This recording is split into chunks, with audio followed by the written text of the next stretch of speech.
Hope you are doing excelente. It's Wednesday, right? Yeah, all right. On Wednesdays, we wear pink. Good morning, everybody. I hope you're doing well. I'm fucking tired, man. I don't understand how eco makes me tired. I don't know. I genuinely don't know. But man, do I feel tired today. I didn't get up until exactly 1 hour ago. Like I woke up before then, but I just laid in bed like a slug with my dogs. I don't know if it's the weather or what, but I'm having a hard time getting up lately and my nose is stuffed. Boo. But so we played we played a bunch of eco yesterday. Did you play 16 hours? We don't have to talk about how many hours of eco I played yesterday. It does. It makes me think so hard. It's very puzzly. Like you have to do this to get this, to do this, to do this, and you have to build this to put this into this, and then this. It's literally like brain exhausting. And it's been, it's good though. I mean, I really enjoy it. I love doing it. It's been stretching the fuck out of my brain though.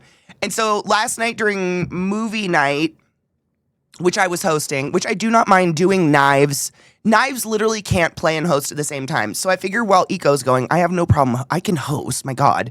I'm here because I can play at the same time. But during movie night last night, Beth hit me up and she's like, hey, I can't get into Elle's storage. And I was like, oh, no worries. I can get on real quick and get into Elle's storage and get you whatever you need. And so I jump on and I end up RPing for 2 to 3 fucking hours. Not on stream. Do you know what kind of personality it takes to just openly RP alone? I had a blast. It was fucking great.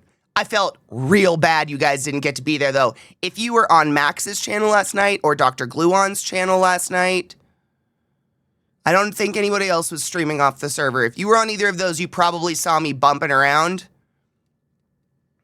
What do you think us normies do? The fun shit. It's the fun. It's playing pretend without the... I just feel bad. Because the RP, I feel like that's what people want to see is the fun shit. And I definitely wasn't on camera for it. I'm a normie. I could be normal. I got really hot suddenly. My heater turned on. This jacket, man, bless it. It is so hot. It really warms me up quite quickly.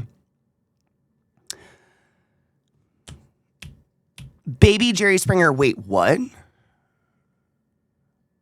I wore burgundy pink for a minute and hated how wrinkly the shirt was. I understand. I have pink pants on too, so we're all doing it. Who's Jen? Wait, what's Jen's? Oh, General Andrews. General Andrews? Elle's husband? General Andrews, one word.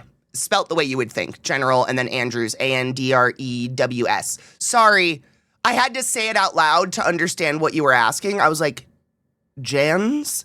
Because we were fucking playing with Janessa last night. And so my brain was like, Janessa? Like pods? My brain had a major fart.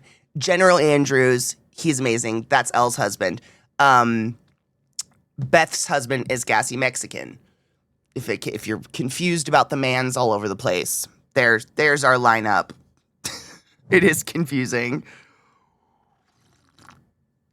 Oh my God, Jade, I'm so happy for you right now. Bitch, do you remember how scared you were to move? Do you remember? And now you have girlies. I'm so happy for you. I'm like glowing for you. That makes me happy. Go get breakfast with girlies and eat something delicious. I hope for that life one day. True Blood is awesome. I would have done 5 episodes last night, but it was really late. Thank you for that follow, by the way, Renzo. I was 100% distracted because I was making stew. I don't know. I couldn't tell you where I get the energy to stream. We don't have to talk about how many hours we streamed yesterday. And then to immediately get up. I mean, I literally went from stream, jumped into Discord, put on True Blood immediately, told Knives to go away. I was like, go, you're done hosting tonight. Go play your damn game. And then I went and stood in the kitchen for 3 hours and made stew. I think I needed a stand, though, to be honest. Like, after sitting for so long in eco and using my brain, it felt really good to just, like, stand and cut. And I have to, like, I don't know. If you have a partner, you cook back and forth and you ask notes, right? Like, what would you do different on this meal? What would you do? I got the best compliment you can possibly get on a meal last night. No notes. Perfect. Feels good. Feels fucking good, man. I fucking love stew, though. How do you go wrong with stew, really? I don't know. Caramel pancakes? Yum. I hope I get girlies when I go to Louisiana. I don't know what it is, if it's my age or what, but I think you just have to be open. I don't know. I think about it a lot because I went a huge portion of my life with no female friends, really. And I was very, scared of women, and I couldn't figure out why. For the longest time, I had this horrible, literally, this is a safe place, so I can say these things. You guys know this is not the way I feel anymore. But I would straight up be like, I hate women. Women are fucking conniving and mean, and they talk about me behind my back, and I just don't understand. They're so quizzical. Like, just say what the fuck you mean out loud. And it's the problem. The problem isn't women. It's that we were all in our 20s, and we were just idiots. We're children. But also, my mom super fucked me up. If all y'all have a narcissistic woman mom in your life, the deep-seated trauma you have that was my computer. Please don't. I don't know why my computer did that. Don't freak out. Your computer did not do deedly just then. That was mine. When the woman who gives birth to you and brings you into this world gaslights you from the first second you're born, it's really hard to go forth and trust any other women in the world ever again. You get hardwired to be nah. It was terrible. And I think as it's weird, I think I needed girlies in my life who forced themselves into my life and forced themselves to be hey, I'm a person who just enjoys your company, and there's no ulterior motives here. Write it on a poster board and show me. I needed that because I'm just so used to just not that at all.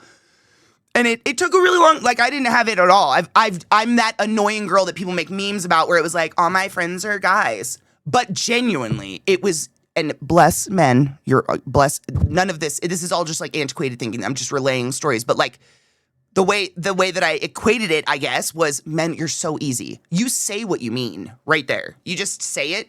It's sometimes very stupid. Your mouths should shut most of the time. But I appreciate blunt, brash, just say what you mean. Just say it. Don't fucking dance with me. Don't dance with me. Just say it. I need that. I need it all on the table. Because, if you're I know a lot of you grew up with narcissists and shit, but we're the type of people who, where we walk into a room full of people, we clock the room within 15 seconds. We figure out the highest danger and we befriend it. Because that's our mom. And we know that if we are to control that situation, we need to keep that bitch as close to us as fucking possible. Because she's not safe. That's not a safe person to let get to the other side of the room. It's really horrible. We have to break ourselves of these things. But we definitely do it. Sopo, good morning! Greetings and salutations, fellow not occult members. It is the day, is it not a fine day to worship beings we do not understand? Hail the cryptids. Hail Mothman. Hail him. I'm so excited to get back into Fallout. We have 3 more days of eco, I think, and then it's done. The comet, literally the meteor crashes and destroys the world. It's actually done. But for those that aren't playing eco, it is the fucking equinox right now in Fallout. Get it. Get it. Get it. Get on it now. All the good shit. Mish, have you got your book yet? What up, Super Gimpo? How are you, love? Good morning. I'm forcing you to put up with me. You are not one of the people I feel like I need to put up with, lady, to be very... Honestly, I'm so happy with where our community and chat is these days. I think we're in a really healthy place.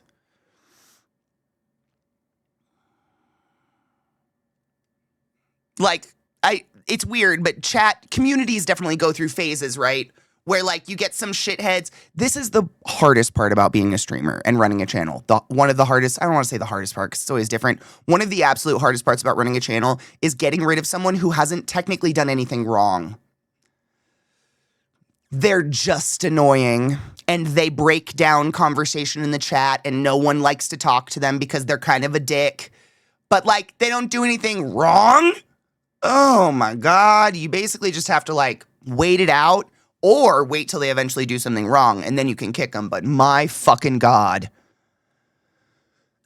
I think we're in a really healthy place right now though. Wouldn't you? I hope you guys think the same. I love chat. I love where our community's at right now. I don't feel like there's anyone that stifles us. Stay healthy, masturbate constantly. Seriously, that's so real. Sopal, you ever have a day where you just kind of feel like irky and it's one of those days where you keep knocking elbows and hips into things and you keep dropping shit and you just go rub one out and suddenly none of it matters? Rub one out and have a sandwich, take a nap.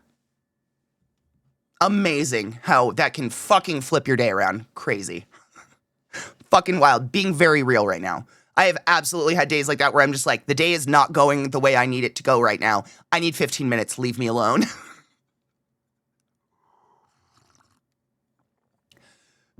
Equinox, yeah, it's for 2 weeks a week. I mean, I'm going to be binging it. I'm going to be binging the Equinox, and then once the Equinox over, we're going into Obscura. Claire Obscure. I know I keep talking about it. I'm very excited for Claire Obscure, though. My mother always told me women are horrible. That's why I always hung out with men. Now I know it's not. It's just because my mom's a bitch. I'm not even fucking you, dream. The amount of times my mom as a kid. You know, I never had friends growing up either. Because as a kid, I would be like, Mom, why can't I connect with people? Like, I would cry. I would just be like, I don't have a best friend. Everyone around me has a best friend. Like, how come I just don't have this? How come I can't connect with people? And my mom, I never had friends either. And I turned out just fine. You're just really mature for your age. And they don't understand you.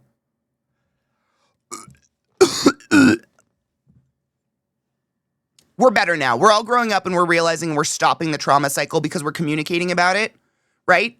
Whereas, like, our moms and dads probably realized this shit too, but they were too chicken shit to talk to each other about it. We're talking about it. We're stopping these cycles. Fuck this shit. And fucking cheers. I still have, like, a keef bowl from last night. I keefed twice. This was the one that I went away, and I went to sleep and just didn't hit. So this is last night, the second keef bowl. The keefening with dream. Cheers.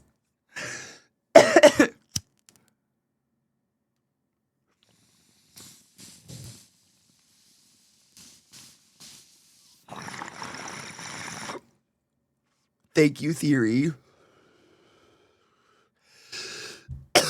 We've had some spicy meatballs in chat before who are just not bad people. Well, they might be bad people. I don't know. I don't want to say that. But combative. I don't care who you are. I don't care how long you've been on my channel. I don't care how much money or subs or how long you've subbed. I don't like combative people. Combative? What's the word? I don't like that. People that are just ready to fucking jump at each other and fight. You know what I like? When Viata gets pissed and goes, ew. That's all that needs to be done. I hate the combat. Like, let's argue. Let's keyboard warrior. Let's argue in a chat. Get over it. Yeah, I don't know. That's not it. We're not going to do that here. I don't do that. But we have had people in chat that like to do that. And it's like, they're technically not doing anything wrong. You just annoy me and I don't like what you're doing to my chat. And that sucks. But we don't have anyone like that right now. So if you're like, is it me? It's not. There's no one in our chat like that right now. You're good. Like, in general, like, not right now, this moment, but like at this time and space, our community is really good. You're good. What did I do? Everything. I have slight main character energy. Oh, I'm a super NPC. Super. Like, if I could clip into a wall, I would.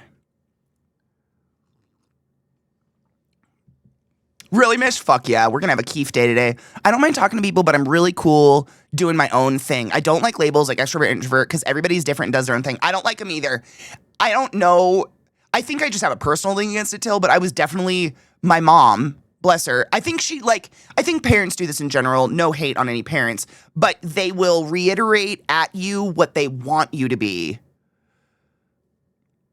Like, they compliment things in you that they want to see shine, and they won't mention things they don't want to. So, like, for instance, My mom would constantly, you're so extroverted, you're so bubbly, you're so friendly, you love people, you love large crowds, they energize you. So for like my teens and shit, I was like, yeah, I am an extrovert. I like people. And then I went to college where no one was around me being like, you love people, you love people, you love people. And I was like, oh my God, people make me like physically ill and I'm vomiting constantly. I've lost 74 pounds and I'm dying. What the fuck? And my mom would be like, no, you're so bubbly though, but you love people. And it was really hard for me to like realize like, what the fuck even is that label? What does that even mean, extrovert? Like getting energy off other people like I'm a fucking succubus? What do you mean? What do you... A lot. A lot there. I don't like those labels either. It really depends on the day and the mood. I like some people, and some people energize me.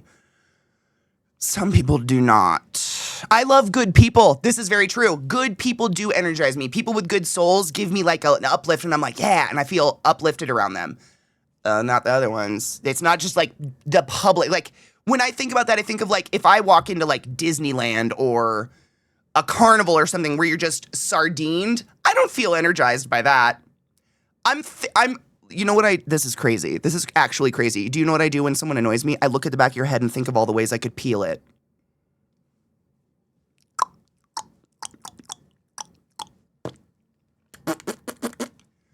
I do it the whole time. If I was a witch, half the world would have holes in their heads. Crazy. I do it all the time. It's how I get over it.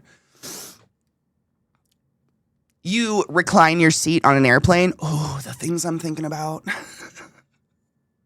It's crazy. Super Bowl ad defined Andy Samberg as meal. Oh my God, Super Bowl ads are coming out without the Super Bowl? That Keith Bowl hit me hard. Wow. Welcome. I hate the conversation stealers and the ones who always have to turn conversations back to them. I don't think they know they're doing it. I think there's some people who genuinely, bless, this might be you, no hate, have zero interest in other humans. Whereas, like, I have very genuine interest in other people. I love listening to your guys' stories and reading them and learning about people. I love it. Like, I think I would have been a great bartender. Just chilling and talk. Because I actually genuinely enjoy that a lot. I struggle to read people, so when people are fine with me, they'll call me Cable, but when someone's upset, they call me David. That's my indicator. Does it freak you out that I call you David? Do you think you're in trouble all the time? Because you're not, I promise. Super Bowl ads, not sure what to think about Gaga singing the Mr. Rogers theme song for Mortgage Company, I think.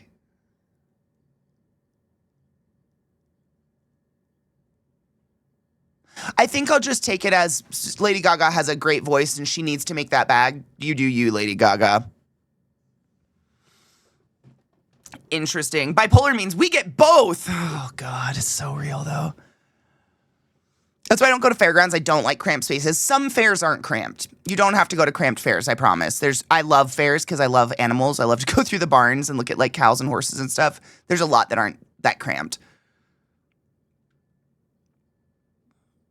Oh, they're just really self-sufficient and entertain themselves. Yeah, we call that emotional neglect now.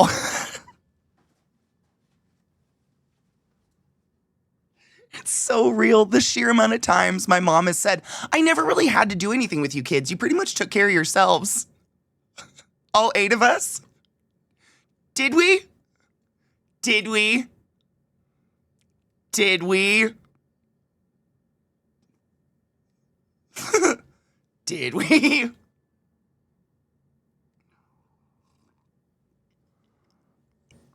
I don't know.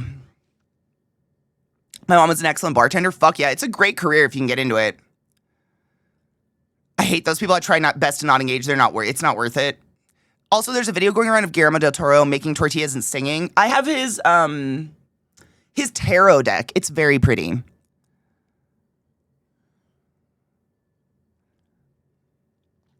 Whose teddy bear? Are you talking about my teddy bear? Because that teddy bear has seen some shit.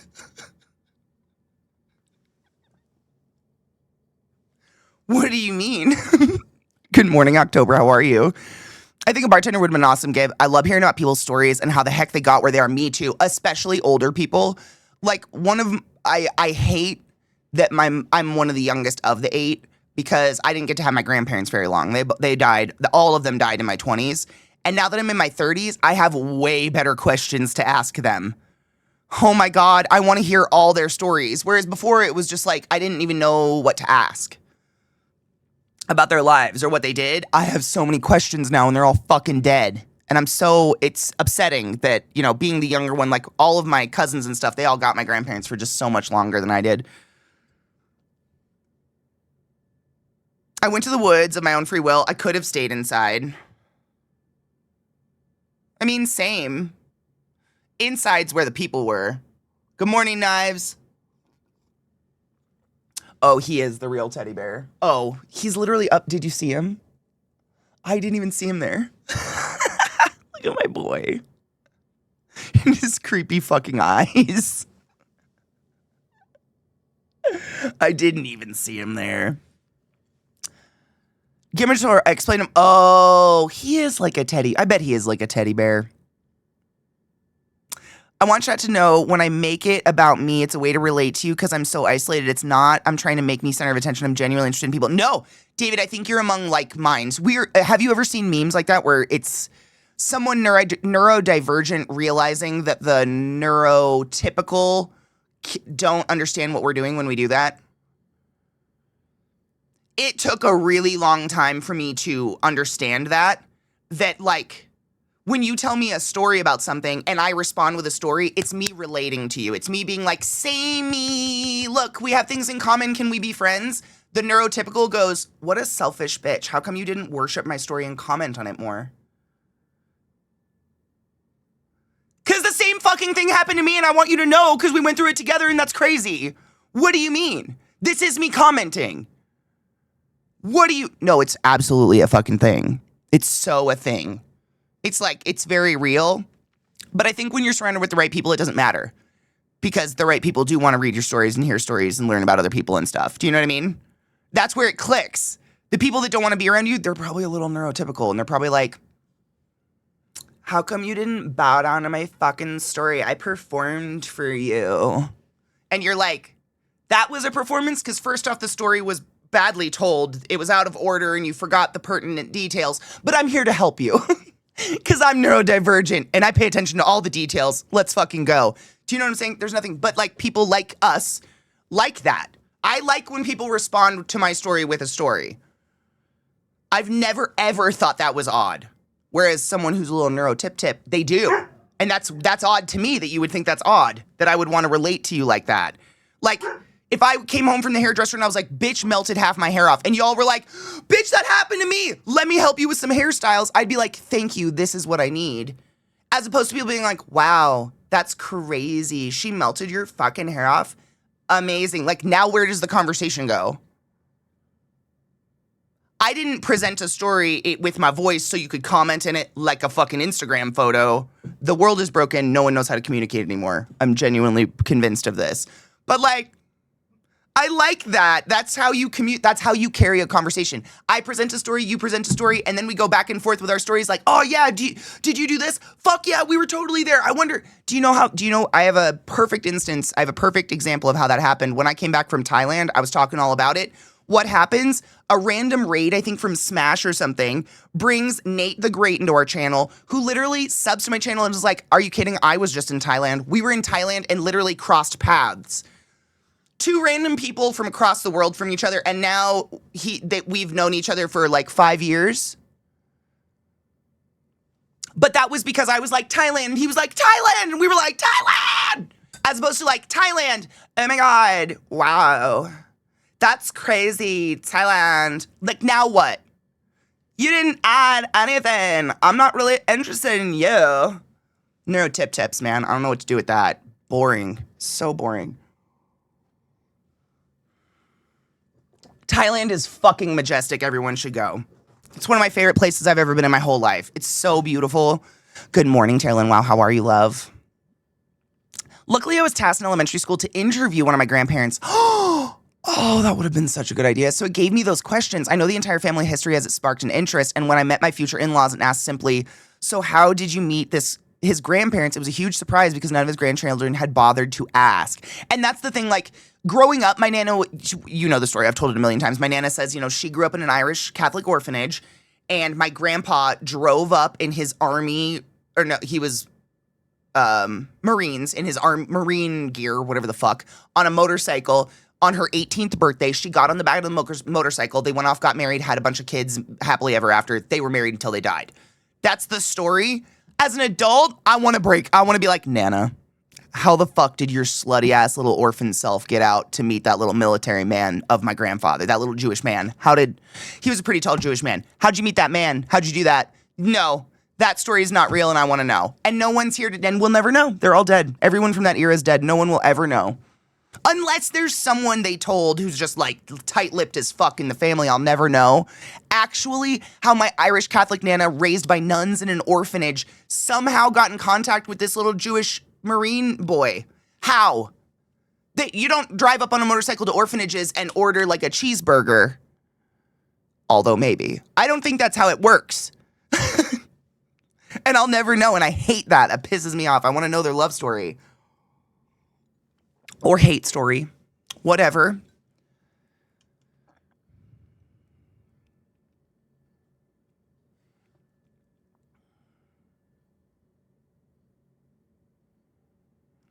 I'm just careful not to tell my related story with the story topper tone.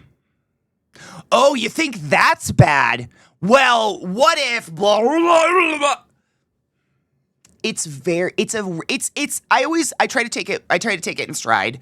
Because I understand it comes from a place where your parents were combative with you conversationally, and that's fucked up. That's where that comes from. When people want to one-up constantly, because in their family you didn't have value unless you were the most interesting thing in the room at the time. So it was like, yeah, I twisted my ankle at work today. You think that's bad? My hand was run over by a truck of elephants. Oh, you think it's the... Watch, I'll do it right now. I had 3 wisdom teeth taken out.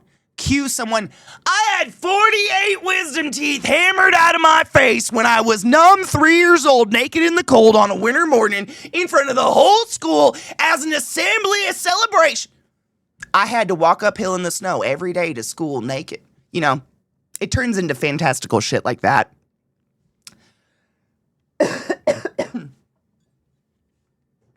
I get brain blocked trying to recall things on the spot, remember stuff in the middle of the story, and oh my God, this, same. I do that. I remember stuff in the middle of the night from shit we were talking about during the day. Swipe left on dating because conversation feels dead. Oh, yeah. I've never had to do online dating, but I have no idea how I would do it.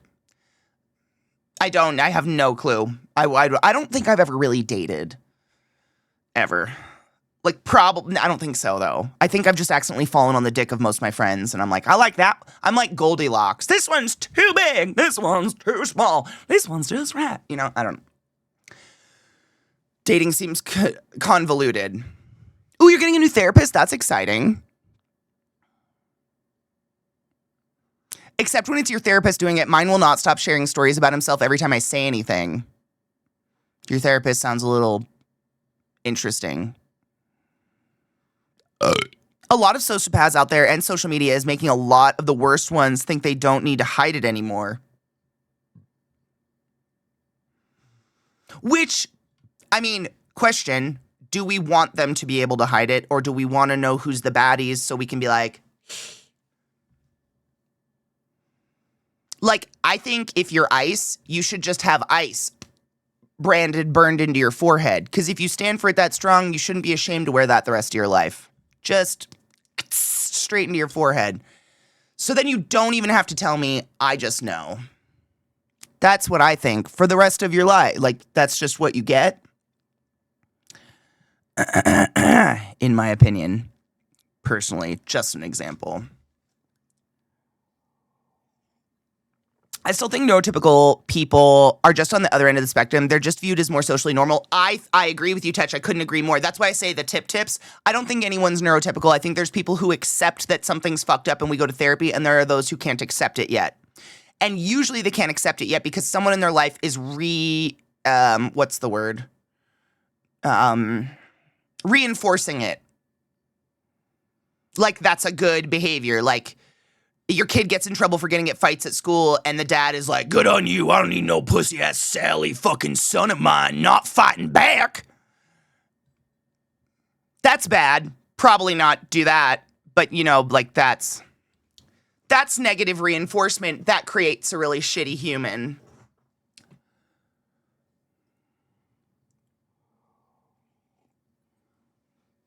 You're talking about one of my biggest pet peeves ever. I straight up cut off friendships with two different people who wouldn't stop cutting me off while my dog was dying. To talk about how they had a dog that died like 10 years ago. No.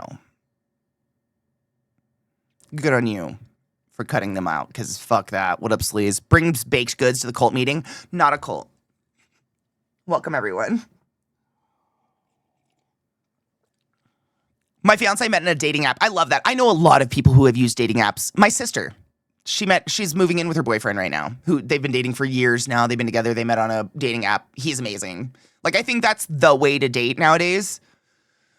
It's better than anything we did. Raise your hand if dating was just getting so drunk you didn't care who the fuck penetrated you at the end of the night.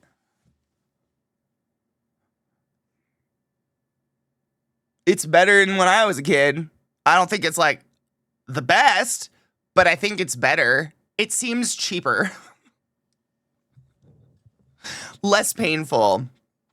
How does one fall on a friend's dick accidentally? Be the girl who only has guy friends.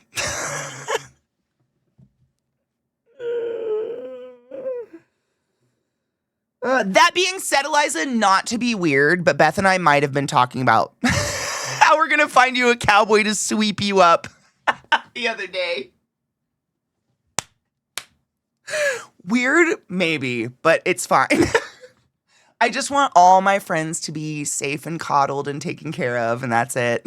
And I was talking about you, and I was like, I just wanted to be wrapped in bubble wrap of a nice man or person. I don't care who they are. Just a cow person or someone who's nice and takes care of you. You know. Moving my vapes out of my way. Cheers. Oh, that'd be sick, right? I know. Beth and I agree. Purge them all so no hide is fine by me if we do something about it, right? I don't like being cynical, but it feels very much like we've just evolved into Russia, where there's just like the KGB or whatever, the gazpacho is just around now. It's horrid. A nice cow person with rope and leather. Glut gets it.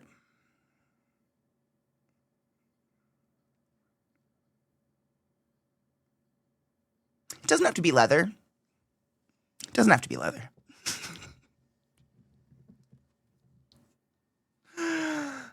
It feels like that theory, yeah.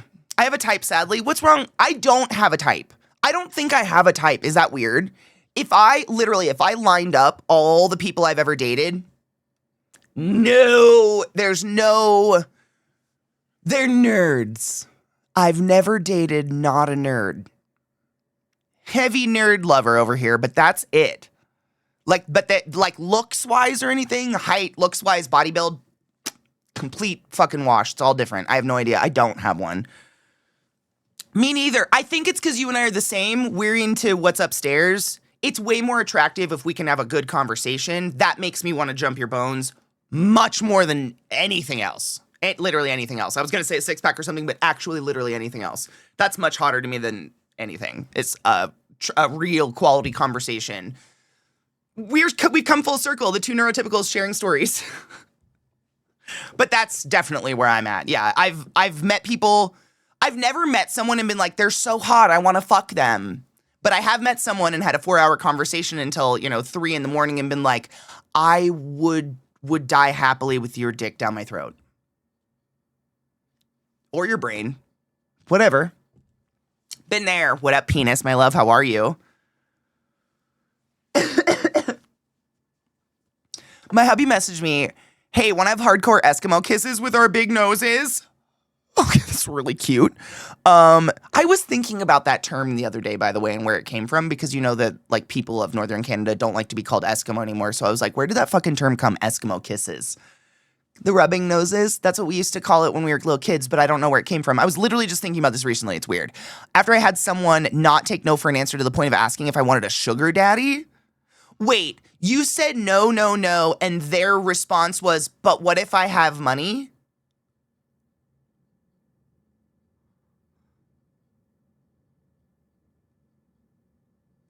Penis! Is that your fucking, oh my God. Happy birthday, happy birthday. This is your day to have a lot of fun. We're waiting for the celebrating. This is your day. So happy birthday to you. I have it written down on my giant calendar on my desk. That's why I had to look. I didn't realize what fucking day it is. Right on. I need to try dating again this year. Not a response to sugar daddy comment.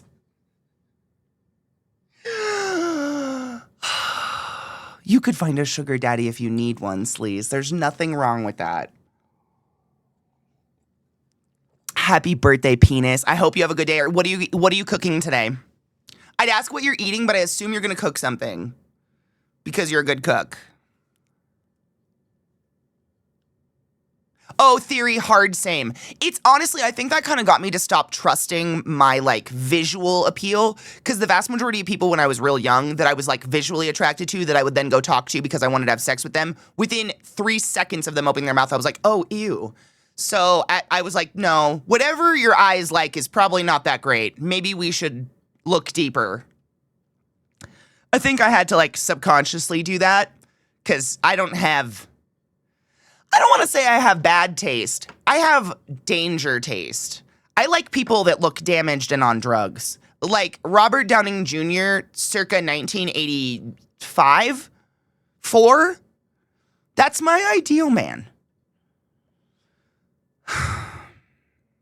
I think it's because my dad was a raging alcoholic and I watched him die. So there's something deep-seated in me that kind of likes someone who looks like they're dying a little bit.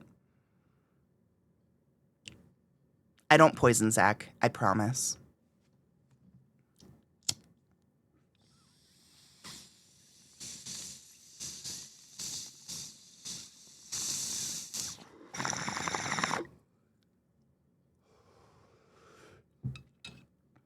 Well, I mean, call me out if I'm wrong on this, Kona. What happens, in my experience, is that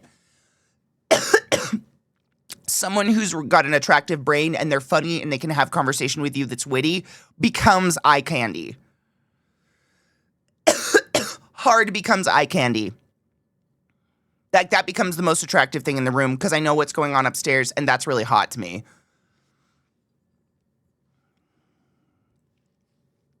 Just in the long run, you know what I mean? Google says the word Eskimo comes from an Algonquin languages like Cree or Innu, and likely meant kneader of snowshoes or eaters of raw meat, with French settlers adopting it. This is great. This is a learning place, my dudes.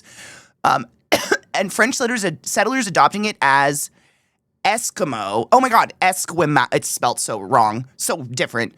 While once common, the term is not considered derogatory by many indigenous Arctic peoples, yes, who prefer names like Inuit, the people in Canada or Greenland, and Yupik, Inupiaq.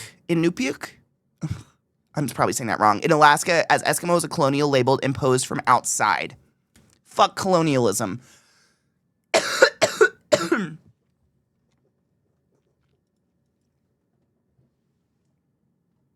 Hey, you know what I can promise you, VR? That your lady love probably gets really pissed when you knock on your looks like that.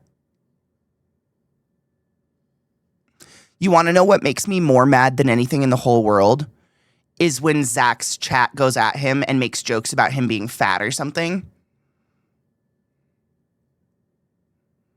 Every once in a while I feel bad about telling them they smell like boy, and then I remember how they treat my husband and I don't feel bad anymore. I know it's like, in the locker room. That is very sensitive topic and hits everyone very hard, and I do not enjoy it. I don't enjoy when people do shit like that. That's a, you know, like, of all the things he does all day, the gif is him, like, slapping his belly or something like that. That hits everyone deep upstairs and makes them self-conscious, and it's mean. But I think it's people who have their own insecurities, just like lashing out at someone on the internet. that takes it like a punching bag. Zeke is the kindest, most thoughtful, biggest-hearted human you'll ever meet in your entire life. He would actually fillet himself live if you needed it. He would kill himself for anybody. He's the kindest person you'll ever meet. And when people, and I think people take advantage of that and they love to go at him, and I'm just like, me too, lady. Let's fucking go. Yeah, Viata, we're keefing. We keefed this morning. We're here with you, bitch. I'm so fucking high. That's why I'm spicy already. Zeke bacon. Oh my God, Sopal, you just reminded me. So I know this is weird considering I came from a butchering family and whatnot. I just learned recently that bacon comes from the belly. So why are we so anti-belly fat if we love bacon so fucking much?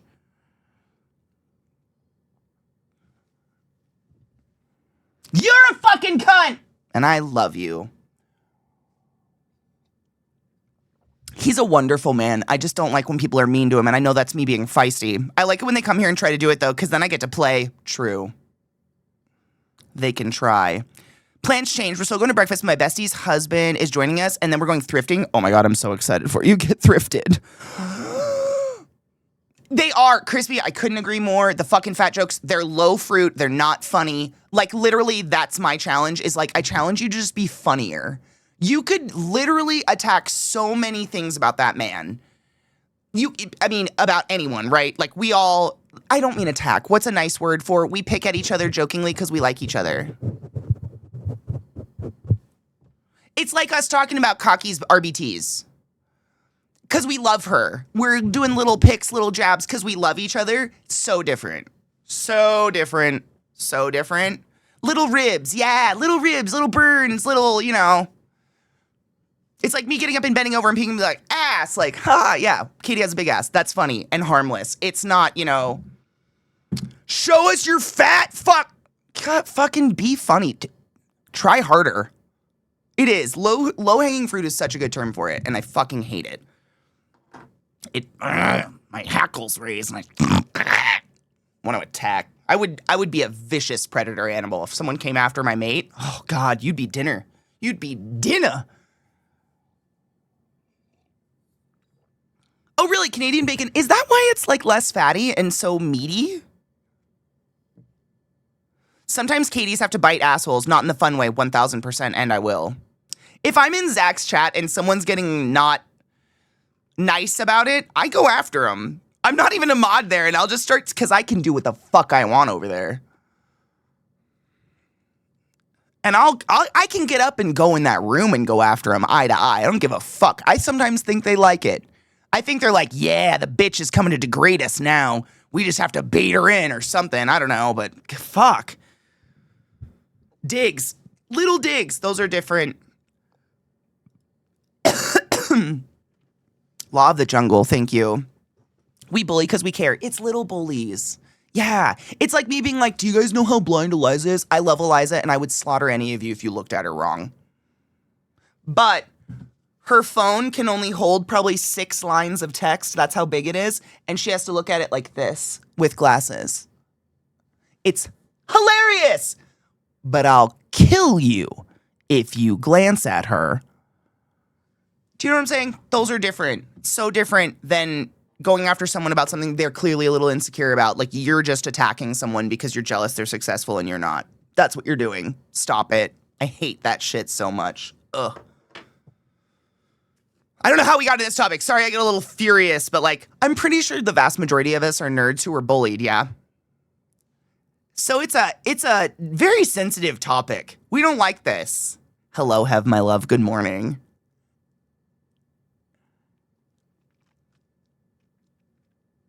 I like when y'all heckle each other. Fuck yeah. Are you kink shaming, Katie? Aw, man, maybe. No, wait. If people like that I'm doing it to them, no, I'll do that. That's fine. I can degrade you if you need me to. That's fine. You little dicked fuck. It's fine. You know what's weird is genuinely, I don't like the big dick energy thing because the biggest dicks I've ever slept with have been the most boring lays of my entire life. And that's facts. They're dead fish. They just lay there. It's very boring. But like, The number one thing people who want to be degraded sexually want to be told is that they have a tiny, useless dick. It is the number one request. Please tell me about my itty bitty, tiny little, pointless, useless dick. And I'm just like, I don't wanna, but okay. Yeah, really, 100%. Yes, that is the number one degradation, is you couldn't feel it even if you tried. I probably couldn't even wrap my lips around that. Like, it's just emphasizing how fucking small and pointless a dick is. That's the number one thing people want degraded. I don't know. I don't know about women. Does anybody know what women like to be degraded about? I have no clue. Being a filthy whore, probably. Filthy bitch-ass whore. I don't know. I have no idea. But that's... And we don't kink shame here. This is a kink. I work in the world of sex, lust, and kink. We do not kink shame here. We support all of it. We love this shit. But it's fascinating to me. Because, like, as a woman who enjoys cock, that's never been a factor. I can make work of anything. If this is hot, I'll figure that out. You know? It's just interesting. That's your thing, right, Crispy? Like, you do you. If it gets you off, like, what a harmless, amazing way to get off. Someone can just scream at your dick. Like, literally, imagine the day you had. Imagine your boss, your asshole boss. Now picture your asshole boss as a tiny dick and just let loose, and your partner gets to come now. And you got to release all that anger and frustration just at their dick. Be like, you little son of a prick, fuck! And that your partner's just like, oh, keep going. You know? Awesome. That's so cool.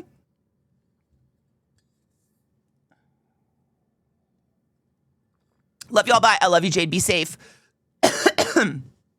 I don't need to request that. It's just facts. If you want it, you should request it. Some of us are just freaks, and that's fine. There's nothing wrong with that. Can you say that to me a few more times for science? Money, please. You got a freebie, bitch. Most of the women I've dated like to be called naughty things. Is it? Can you say what the naughty things are? Is it? Because, like, I don't know. What they like. How do you degrade a woman? I hate this. In a sexual way that they enjoy. Is it like dirty ass cum slut? Oh shit, we just said that at the same fucking time. I swear to fuck I said that at the moment it popped into chat. That was beautiful. Beautiful. What up, Boy Tiger? How are you, love? Yelling at me or trying to degrade me will end with one of us bleeding and it won't be me, right? Would not do well. Like, never in my life have I wanted to be taken down a notch verbally. But, I mean, since we're just sharing, most of you know this, I'm pretty open about this shit. Like, physically, definitely like to be roughed up a little bit. Not in the rape way. That's weird. But, like, you know.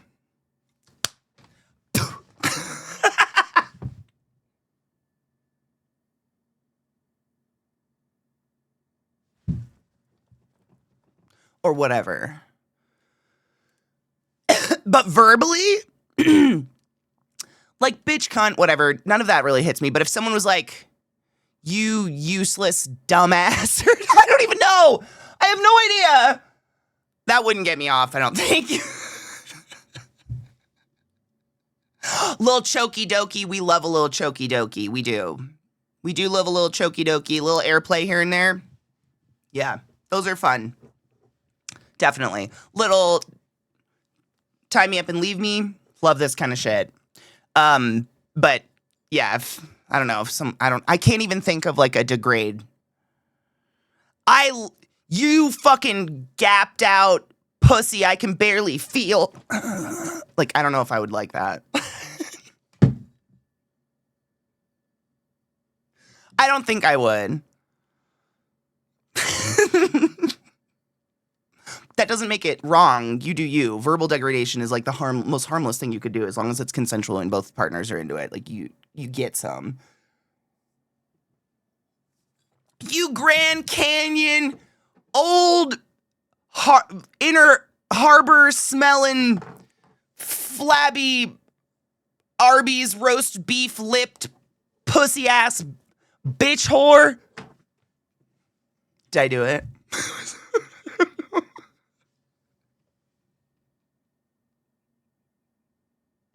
Daddy's little breeder can be hot.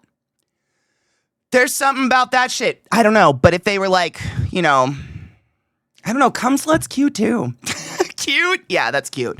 Put it on some pink micro shorts and tell me that's not cute. You can't.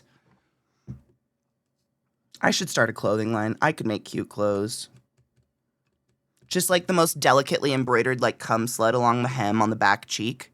You have to look real close. You'd be like, is that a brand? Because it's in cursive and it's in white thread. You're like, what's that? Does that say cum slut an inch from your butthole? Amazing. Cheers.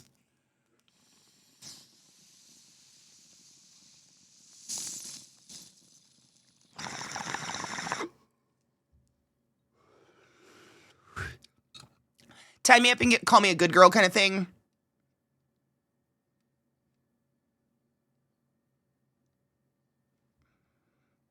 Not me. Couldn't relate. I like to be patted on the head and given treats. But not like a dog. Like, not shading pet play, though. We don't shade shit here. But not like that. Cum slut works for all your holes. It's very true. It goes both ways. I know a lot of men who would melt into a puddle if I called them daddy's little breeder.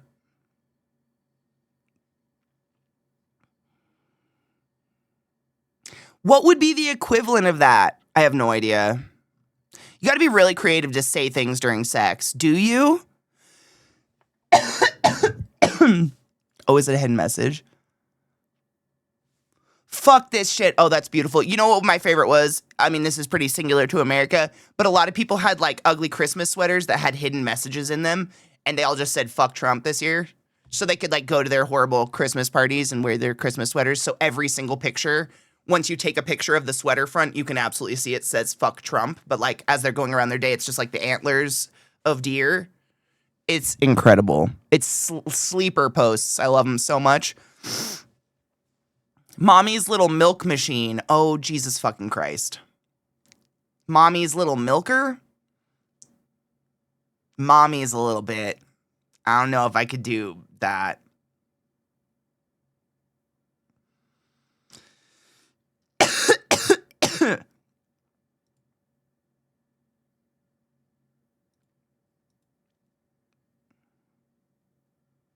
Cleverly hidden rude messages are the best. I love them so much. Porque no los dos. You're not wrong. There's this local band I was friendly with. Their groupies called themselves slut puppies. I love that. I'm sorry I guys made you synonymous with assholes. I'd rather build someone up. I feel the same. Like, yeah. Same. Like, I'm all about building, like, for me too, though. Like, if the language, I don't know what else to say. If I'm riding someone and they're like, fuck, you're hot, I'm gonna ride harder. That is a good girl. That is a good girl moment. But if I'm fucking getting fucked riding any situation and someone's like, I fucking love you, I will dry up faster than the Sahara in August. Second fastest dry up, Jesus stuff. God.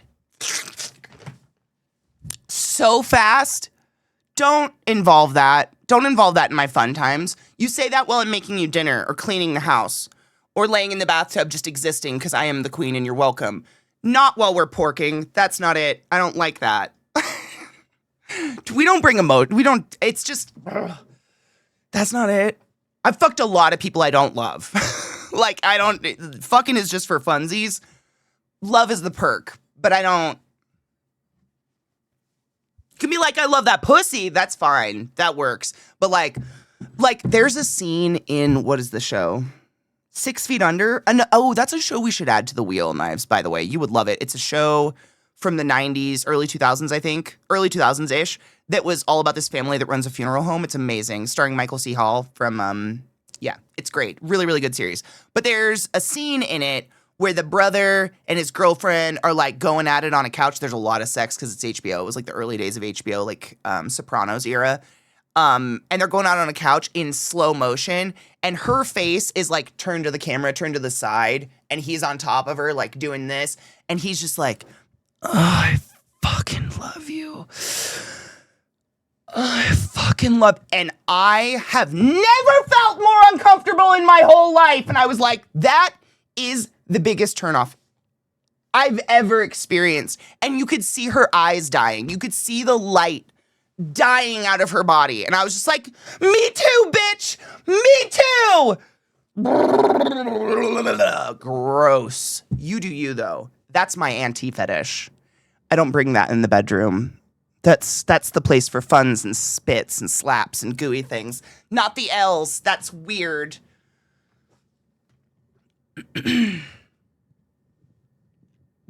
Auntie, take me for a pony ride. I don't think I'd be opposed to Auntie. Katie brings out my true D-Gen side, as is natural. I should. I mean, after this many years, there has to be something. The L word's not a thing that works for me? No. No.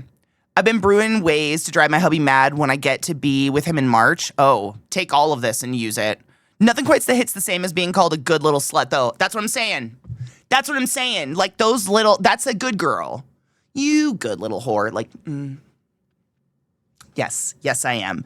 I think that hits in the same place. I just found coal on my desk. Ew, how did you get on my desk?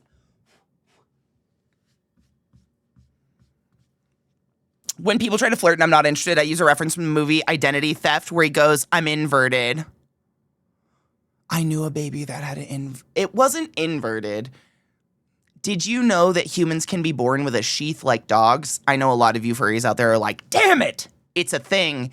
And we do surgery immediately to release the penis because otherwise it literally will go in and out to pee and whatnot like a dog stick. That's like something I've seen that more often than you'd think. Actually, that's not a totally uncommon thing for babies with penises to be born with this thing where it only comes out and appears when you need to pee, and then it bloop, right back up into your body. I know. I can't remember what it's called, Crispy. I know. Wild, right? Is it a bad thing to have a dog dick?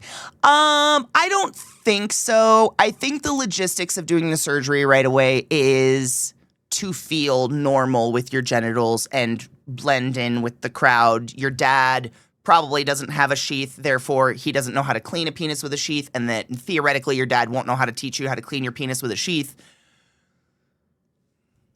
How do you wear pants? My ex dropped I love you for the first time during sex?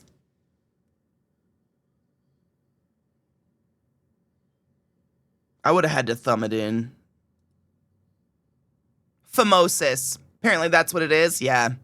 I've seen it medically, and I've heard of it personally on a couple different babies of my friends before where it's a very minor surgery, but they do it right away because they're, whatever. I don't know. They love to chop up baby genitals. Boys, especially. Okay. Taking grower, not a shower to the extreme. Word. It was mid-sex. I was just like, thanks. Okay. Story times. I want to know your most awkward response to the first I love you, because I had one too. Thanks is pretty good. That's on par with the awkward. Thanks. So, a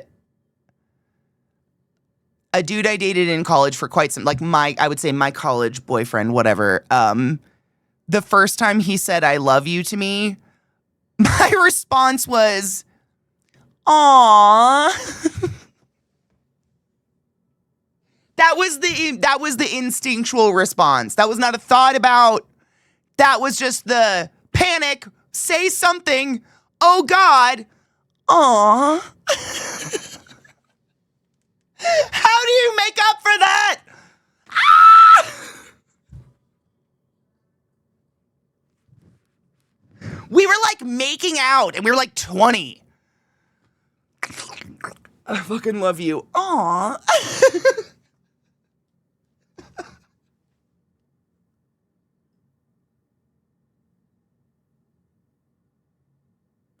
Laughing at me. Me. Not the poor boy who was being vulnerable with me. Laughing at the cunt who laughed. Who said, aw. Aw. I went on to take his V card and date him for quite some time, so don't think I just, like, left him with this scarring, although I did eventually break up with him. He's probably fine.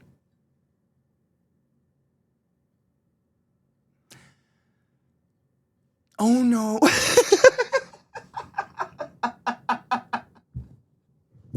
I think I said, all right, cool. People tell you they love you. Wow. You know, when we were young, that was like a major relationship step. Was for one part. I don't know. I've been just casually fucking friends for too long. I have no idea anymore. But yeah, that was like you would actually, do you remember you'd have that conversation like, do you want to be my girlfriend, boyfriend? And then eventually you'd be like, I want to tell you something. It's so serious. I've been wanting to say it for the longest time. I love you. Aww. Oh no. They're all bad. All right, cool. What do you do? I don't know. Vomit. My ex was my longest. See, it didn't ruin it for me either. Like, I don't know. I think it's wonderful that someone wants to share their emotions. It's just really unfortunate that it's while I'm inside them or vice versa. That for me is not the time. Cause like, I don't want to do. No, that's not the time. That's not it. That is not the time. That's not it. Nope. Wait, what? What? Got a note in the 4th hour. Will you go with me with boxes to check yes or no? That's, oh, the days. The last thing I want to do is yap during sex. Hard same. Conversational sex. I'm okay with being called like, you're my good little slut, right? That's great. Are you my good little slut? Don't make me talk back. I don't want to think about it. Yeah? What? Do you want, you don't ask questions. What do you mean? Other than, is that good? I don't know what to do with that. Yeah, I think so. Whatever you say. Look what I can do.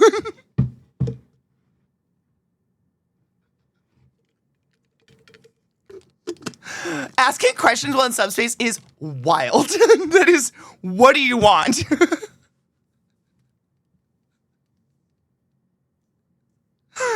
That note was not from me. Both my boxes said yes. I didn't know you had a tattoo on your box, but that's hella hot.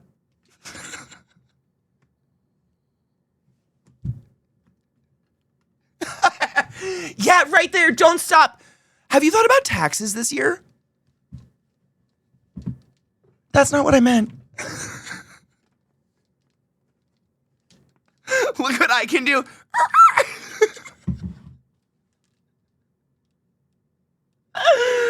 Right? Call me kinky names. Don't put me in charge of the agenda. No, right? I don't. Just. Like, if I've already choked and cried on your dick, I feel I have the right to no longer make decisions in this situation. You know, just like, put my thing down, flip it, and reverse it. It's your fliminip of flan, yet. Whatever. I've done my part. Do you know what I'm saying?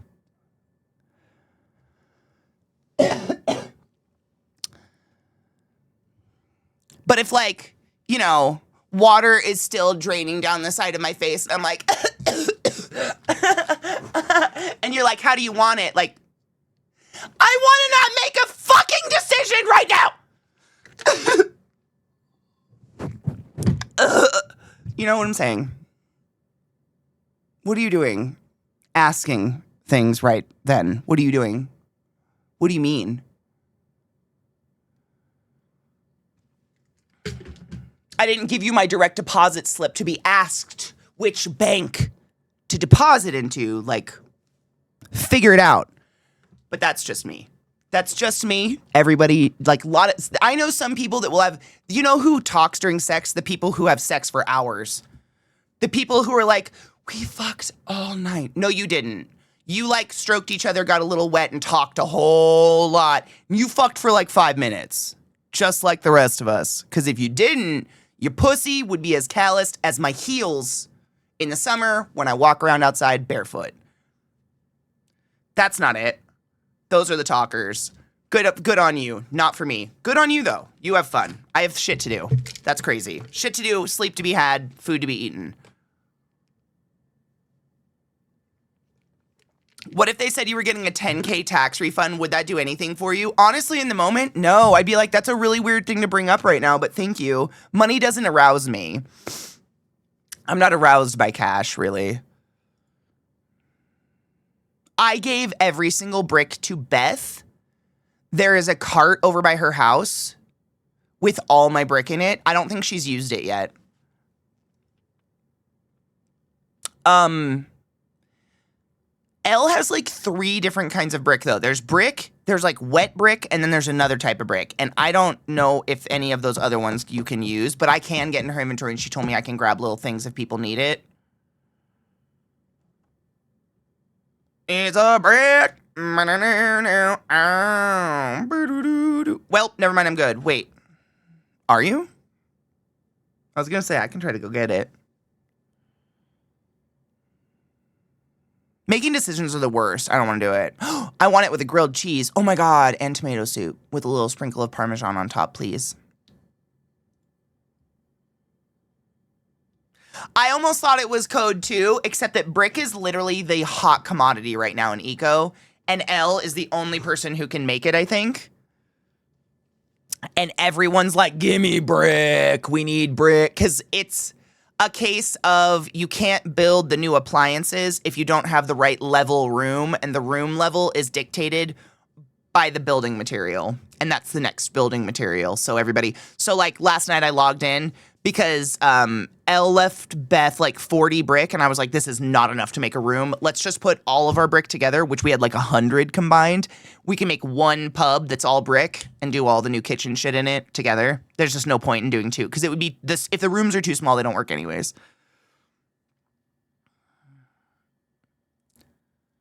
Gluttony here asking the tax return questions. I mean, that does make sense considering. So we learned the wrong lessons from porn. I don't know. I think it's because I have a vagina, but I feel like I have a really good clock on fake orgasms in porn. And that's the third biggest turnoff is that. That's what I learned from porn is how to clock a faker. You can hear it. You can see it. I don't know. I feel like if you've actually ever made someone come, you know what that looks like is happening. There's signs.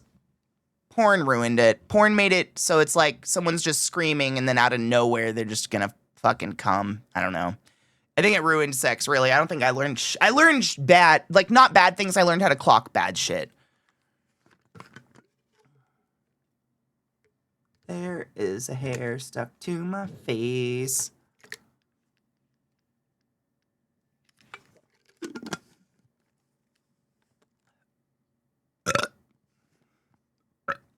Twitter's for porn. Eco's fun if you have a good group of people. It would be impossible. I don't want to say it would be impossible. It feels like it would be an impossible game to play alone because it's a game similar to like Minecraft or something like that where it's a little bit of a survival crafter, but it's a real planet and it was designed to teach kids how to not pollute the planet. Literally, like it's a game that's hyper realistic. So like you don't have some crazy inventory at the beginning where you can just hold 50 pounds of dirt. You can hold 1 shovel of dirt at a time, etc. If you kill all the wolves, you're going to have an overpopulation problem of elk, whatever. But like, you need people, more than one person to do all the professions you need to like actually get a world started and get an economy started and shit.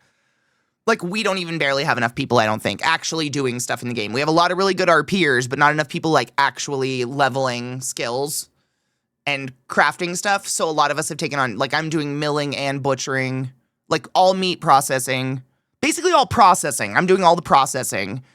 Beth is doing cooking, Eliza's doing cooking, Mish is doing tailoring, Lucian's doing tailoring, Gluon's a king, I guess.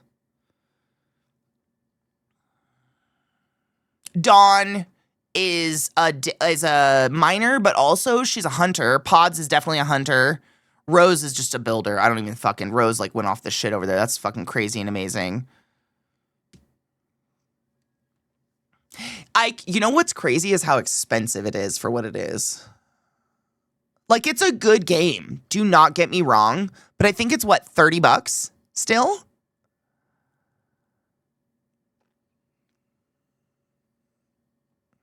You can play Eco Solo, but you basically play in free mode with all the skills. Which, I mean, I guess that's probably fun.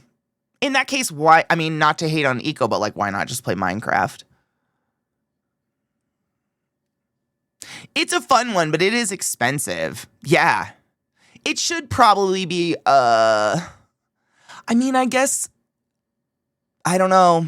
It is pretty great. Like, name a game that does that like has real world consequences to trash. Like, you pollute the world. You actually start to pollute your planet if you create too much trash and you're just leaving it around. If you over hunt one species, another species skyrockets. Like, name another game that has logistics like that. It is, like, on the surface, looks like a Minecraft game. At its core, a lot more. I don't know. I don't code games, so I'm just, like, speculating as a consumer from the outside in. But it feels like there's something deeper going on with the game, coding-wise. The if-thans are a lot more intense. Like, if you, in Minecraft, for instance, just go around and slaughter all the creepers, more creepers will show up. It's not going to, like, affect another species on the planet or something like that. Like, if you dig a cave in Minecraft, the ceiling's not going to cave in, whereas we had to kind of put, like, supports and shit. Like, it's got hyper-realism that way. If you cut down redwoods, they never grow back. Ever. Little things. Little things. The reason Minecraft was able to make its way into schools was because it was originally like $5 to $10, and rightfully so. Like, that, Minecraft has more though. I mean, it does have all the Ender and shit like that in the underworld. You can also play Minecraft solo, just play on casual, peaceful, but that means you get no achievements and no story, meaning you can't get to the Nether or fight the Ender Dragon. Exactly. I love going into creative on Minecraft though. It's very relaxing. I've heard, what's the other one? Oh God, we were just talking about it with Elle. What's that other kind of Minecraft-y game that came out? Have any of you played that? What do you think of it? Hytale, yeah. Yeah, Hytale. I've heard good things, but everything I hear good things from is like from the crafters, the survival crafters, which of course we like it. Totally unrelated. I was getting paint at the store a couple days ago for the wall. Finished now, by the way. Fuck yeah. And someone was buying a bath long enough for 6-foot peeps stretch out and submerge in. Oh my God, that exists. There's hope for me.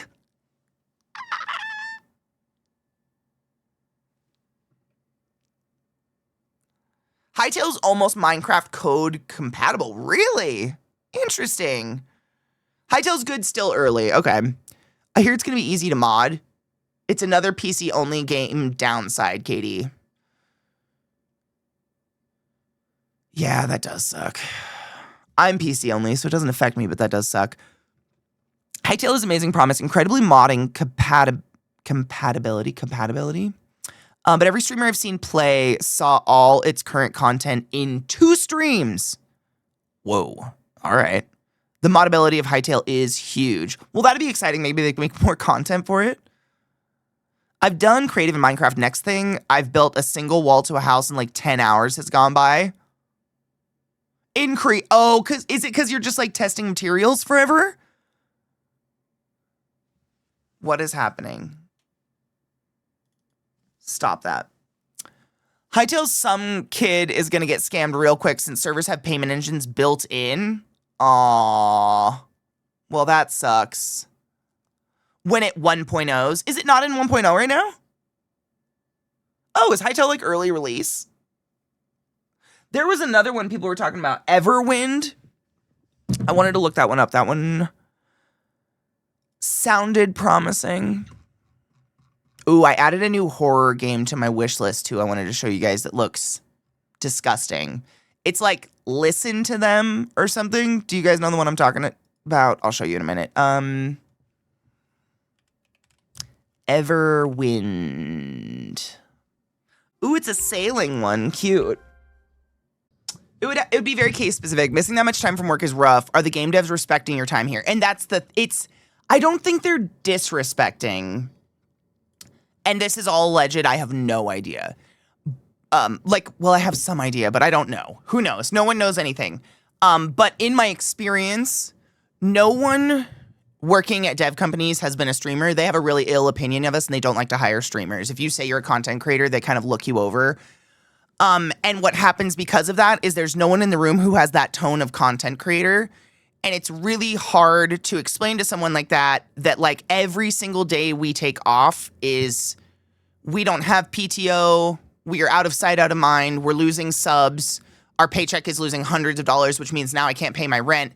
And their compensation is, we pay for travel expenses. Like they'll ship you out there. They'll pay for the flight. They'll pay for the hotel. They usually take you out to dinner once. It's really nice. They're wonderful. I've done this multiple times before in the past. And they're so nice. And they're like, it's usually like a really nice social media team that's really, really friendly. And they want to like really pump up the game and they want to get you excited about the game so that when you go home, and the game comes out, you'll talk about it, and you'll go play it, and you'll get eyes on it, and all this stuff. And I get invited to a lot of games, like new MMOs and shit that are coming out because I play a lot. I've played a lot of ESO and a lot of Fallout in the past, which is great. I mean, it's so cool, but it's still usually around a random 4 days off from stream, which is, on average, 200 subs.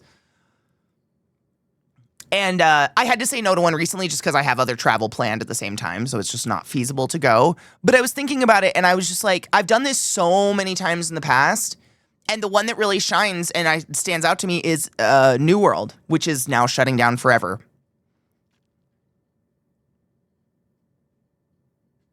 It's hard because I'm super, super grateful, but when I take days off, I want it to be for vacation. And I can only take so many days off a year and still do what I do. The only reason what I do is feasible is because I work so fucking much. You know? Work. They're buying exposure by getting streamers to hype the game in exchange for dopamine. And look what I can do, clout. Look who shipped me out, clout. Yes. If they're not paying you in cash, they're not paying at all. No, they never do. Playboys should be compensated like any other labor if devs are going to rely on it for marketing or content creation. Couldn't agree more. That's why I never played PTS. Charging travel and that would cost per day she would normal expect from streaming. So say flight was 400, stream average 300 pounds, flight plus 300, and they do not, because you cannot explain that to them. It's really hard because there's never anyone there that's been a streamer for an extended period of time and survived as a streamer. There's very few in the industry that have actually done that. So it's really hard, but I always feel guilty like I'm throwing it in their face like fuck your opportunity. I have better things to do. It feels like I'm doing that. And really I'm just like, I don't make the kind of money where I can afford to take all that time off all the time. No streamer really can. That's how channels fail. It's just beautiful that most of us like what we do, so it doesn't bother us that we do so much of it, if that makes sense.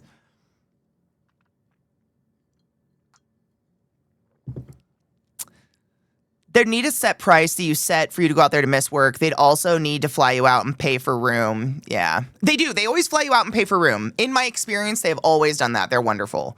Any company that invites you, I've never, ever been invited out by a company that's like, ship yourself across the world and pay for your own hotel and maybe you can try our game ever. That's PAX.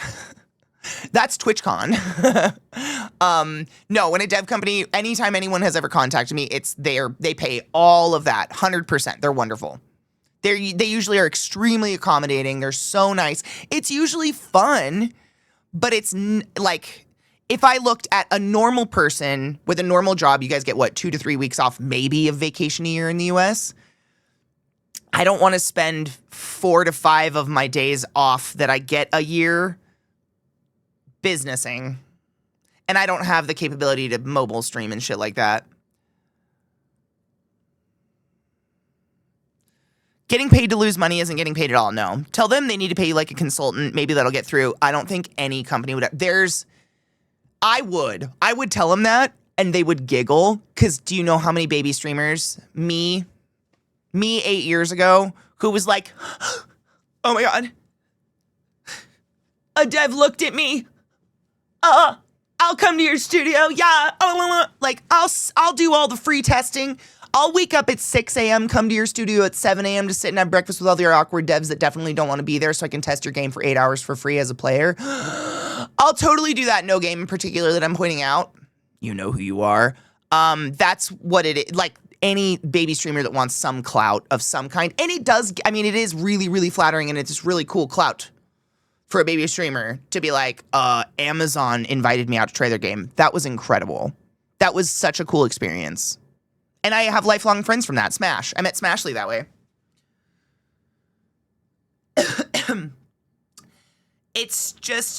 Yeah. It's hard to explain that, like, the only reason you invite me out is because of my community and shit, but me going out there is basically being like, to my community, that you are valuing me based on. If that makes sense. Yes, very disposable. I mean, God, there's so many. When I think about people who have started streaming in the past 5 years, I don't even, without going viral, for lack of a better word, or something, without having the know in, the foot in, without knowing someone, or without Clancy giving you attention or something like that, I don't know how anybody can live streaming anymore. Or make a channel. Because, like, every category is so big now. Like, how the fuck do you find anybody new? Like, I don't know. I try to surf them sometimes, and there's so many streamers out there. Like, our channel, for its size, believe it or not, is in the top 0.002% of Twitch. That's how many streamers are out there right now. And the only reason I can survive is y'all have been with me for so fucking long. I don't think we could live without each other anymore. I don't know what to do without this. We're just here now. But genuinely, that's how many streamers are out there right now. And the vast majority of them are not partnered or affiliated, which just means there's no income coming in. I don't know, it's crazy. The numbers are astronomical. They're really big. It's pretty crazy.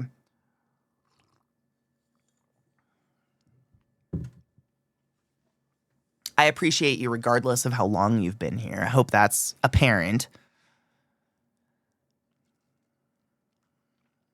I think it's a niche. I think it's just being kind of different. One of the best pieces of advice, I guess it was advice, whatever. One of my favorite content creators that I found on Instagram, she said this, and it was kind of poignant, but she was like, find what you fucking hate about yourself and make it your brand.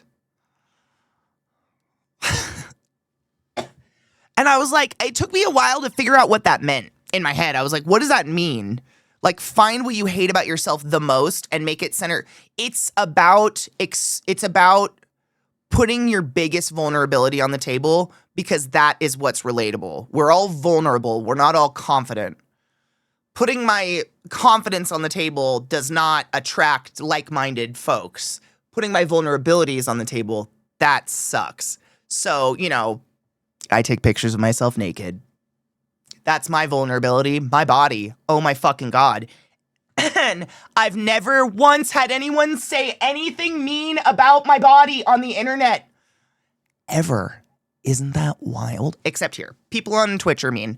But across the places where my body is elsewhere, never a fucking mean word uttered. Not one.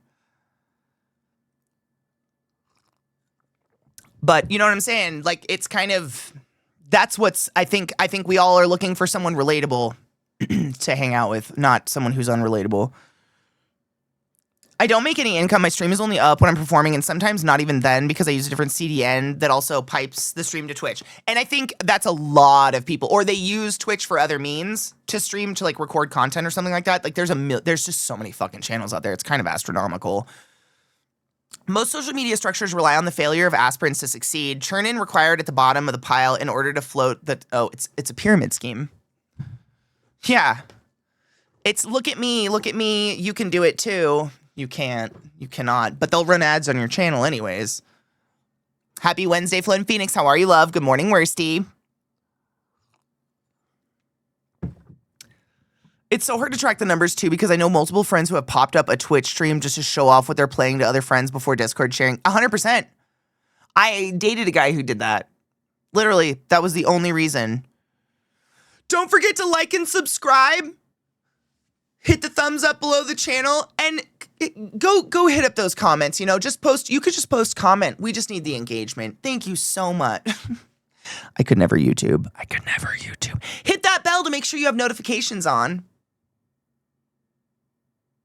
You know what's crazy about Twitch and Discord is so many of you have notifications on and so many of those notifications just fucking fail you on a regular basis. We laugh because what else doth one do? I don't know. I think Discord streaming will start to grow. You think so? I'd rather hit the ass too. The bell doesn't do anything for me. How did we get on 70s music? All right. Is this from the 70s? Yeah, this is the chain, right? Oh, it literally says the 2004 remaster. It gets to be too much. I start ignoring notifications at a certain point. My brain is just like, yep, I no longer care about any notification. I'm going to get high and ignore the world. Yeah. I've narrowed my notifications down to ones I actually give a fuck about. Because there's just too many. It's insane. Notification fatigue is crazy. It is wild. Yeah. Basically, it's like a test. Like if I join your Discord server and I get more than one notification a day, I'm muting it. Outside of extraneous circumstances, like, an emergency or something like that. More than one a day, notify me. I fucking dare you. I have a few Discords up responsibly, but it's because they post very responsibly. Like, maybe once a day I might get an everyone at here, and it's just an announcement like going live or not going live. That, I think, is very understandable for the communities I'm a part of and channels I watch. Any more than that, that's too much. Oh, I don't want to hear anything. But I do, I get the notifications. This is what happens. I'm sure I'm not the only one, right? I get the notifications on my phone. And they pile up here, and this is where I look at them. Yeah. And I'm just like, oh, look, so-and-so's live and so-and-so's live. But it's my choice to go here and look. Like, I go to that and look when I want. It's not like my phone's going deedle-dee, deedle-dee, deedle-dee. It's just, they sit there until I'm ready to look at them. And then I'm like, oh, look, all these people were live. Cool. I wonder if they're still live. But, I don't let it interrupt my day-to-day. Yes, exactly. I'll check it when I want, not when it wants. Exactly. Me too. Yep. I have all Discord muted other than DMs. All of my Discord's muted too, but I get the little pop-up notifications because I do want to see them. Bunch of services have added automatic stuff to auto-disable notifications you seem to not use. Really? I ping maybe 2 to 4 times per month in my Discord, literally, just that an event has been scheduled and that the doors to the event are now open and the DJ is looking pretty fucking gay. Maybe somebody should suck his dick. Maybe somebody should come be daddy's little breeder. Take it. Use it. Get fucked. I was worried that posting something in a Discord for a friend will annoy my other friends. It's not for. I mean, just tag your friend and not those other friends.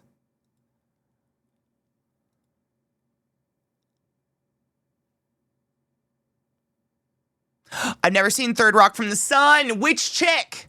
I'll take it as a compliment. You're gummy powered? Bitch, cheers. I didn't mean to call you a bitch. Cheers. Twitch will auto remove X has gone live if auto disable is enabled and you never click on your phone. Click it on your phone. Interesting. Super Gimbo, do you know who he's talking about? Who is it? Yeah, I need to look her up. Me too. I didn't have TV as a kid, so I'm kind of like a TV freak. I didn't see it. I'm watching it as an adult. Good morning, Super Bappa. How are you, love? I hope you had a beautiful night. Third Rock. Is it Third Rock? Yeah, Third Rock. There was like 30 Rock. I think I saw that one. That one was the one with I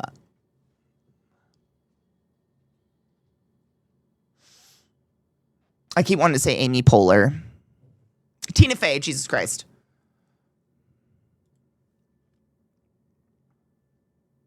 Wasn't 30 Rock about an alien trying to survive or some shit? Oh, wait, her. I think I know. The one with the long blonde hair? Dude, I sound like her too. I sound like a lot of 90s people because I smoked. It's just a thing, I think. And I was punched in the throat. It's the rough voice. Yeah. Third Rock is the family of aliens. Yes. 30. Yeah. Oh, bitch, she's funny. No, I like her. I'll take it. Yeah, Third Rock was the aliens. That's the one I've never seen. Third Rock from the Sun, the aliens, John Lithgow. Never seen it, but I know I know exactly who you're talking about. I'm trying to think of something else she was in. She was funny. She's funny. She's a comedian, if you will. She's fucking hilarious. She has great cheekbones. What else was she in? I'll take the compliment, bitch. That was a nice one. Thank you for that.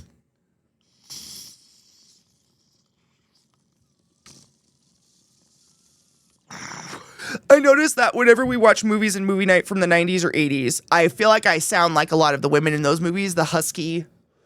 I've got a husk to the voice. I don't know where it came from. I do. I was punched in the throat.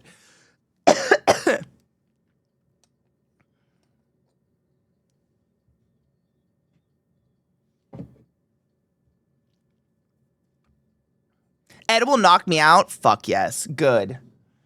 We didn't go too much later. I don't know. I can't remember if you made it to the end. I was so tired last night during movie night. We're watching, on the weekdays, we're watching True Blood right now, if anybody's curious. Everybody's welcome. Discord parties, come hang out. Nighttime, 7 p.m. Eastern every night. Unless we're a little late because sorry about that. Last night we were really late. But I streamed, I gave you, we ended up, what did we watch? 4 episodes? Yeah. It is. I think we got through 4, which was pretty good. Yeah. We got through, so we're on episode 10. Or 8.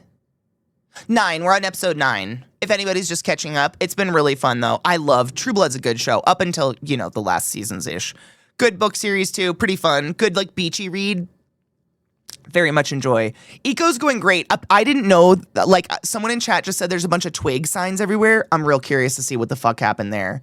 Because, like I said, if you weren't here first thing this morning, let me inform you that last night after stream, I put on True Blood and streamed it to the Discord, and then immediately went in the kitchen and decided to make up pork stew. I don't run out of energy. I don't know what's wrong with me. Ooh, Midnight Texas. I will. I love it. I love the dark cowboy aesthetic. Midnight Texas. Writing it down. And Beth messaged me and she was like, hey, can you get into Elle's stash? I can't. And she left a brick there for me. And I was like, no problem. I'll log in real quick. 3 hours later of RP. Of some funny fucking RP. I had a very, very good time. I'm sad you guys couldn't see it.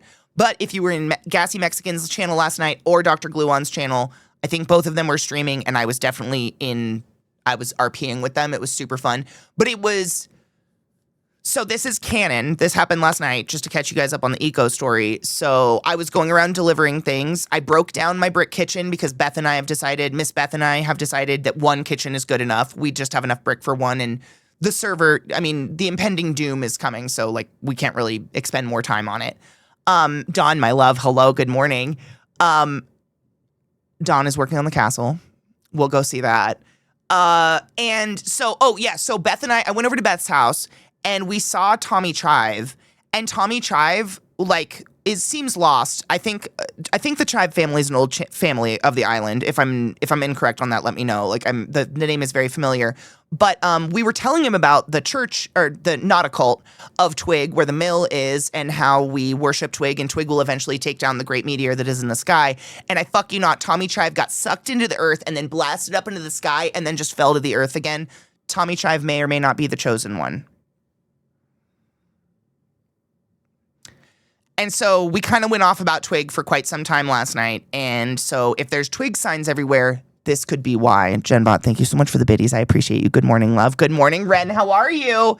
I'm trying to think if anything else went down. I donated a lot of, I told Dawn she is welcome to everything. She helped dig out my basement. All of those diggers are welcome to everything on my property.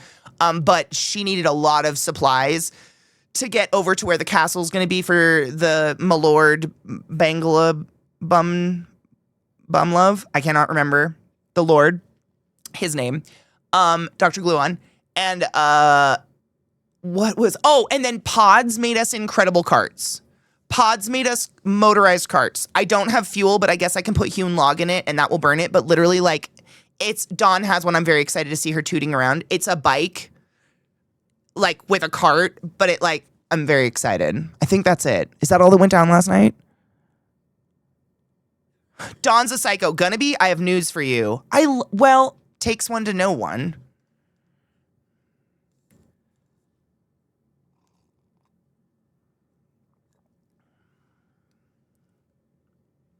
Is Eco a Steam game? Yes. Would you like to see it? I loaded a bowl. Let's pop into it. Let me set up my audio so people can hear me.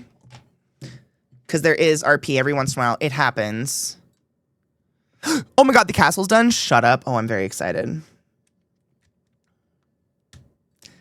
It is cool. It's $30, which I agree is kind of expensive. I think it's worth it though. The more I think about it, like it has so much to it, like that is not just building. I have to back this down. Dawn streamed the whole thing. Oh, I'm very excited. Damn it! I'm not excited that I missed that, but I'm very excited to look at it. My setup, this is how people hear me in the game. Someday I'm gonna employ Max and beg him very, very nicely to please help me with my audio. It's gonna happen and it'll be amazing when it does. Because wow, is it a mess.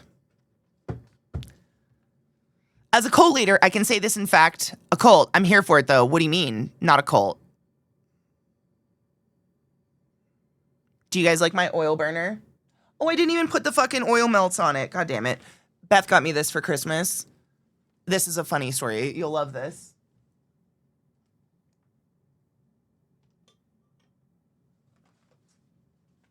So I pull out my oil burner that Beth got me for Christmas. It's really cool. It looks like the galaxy. Like it's cool bubbles coming out. It's really neat looking.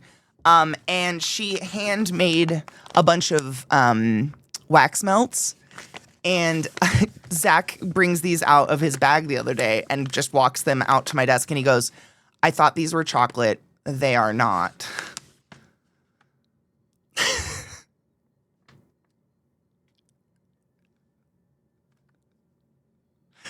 These are handmade by Beth, and they smell exactly like Fruity Pebbles cereal. I don't blame him. They smell so good. Open a bag of Fruity Pebbles or Fruit Loops. Holy shit. It is on fucking point. I don't think he ate a whole one. But they do look like little chocolates. And they smell, I want to eat it. I get it. They smell incredible. I want to get a bowl of milk and I want to eat these. But yeah, she handmade wax melts. We'll let that one, we'll see how long it takes that little guy to melt. They smell really fucking good. But like, I literally had to text her right away. I was like, bitch, I was ready for fucking poison control. I was ready to call. I don't think he ate one. He's still alive.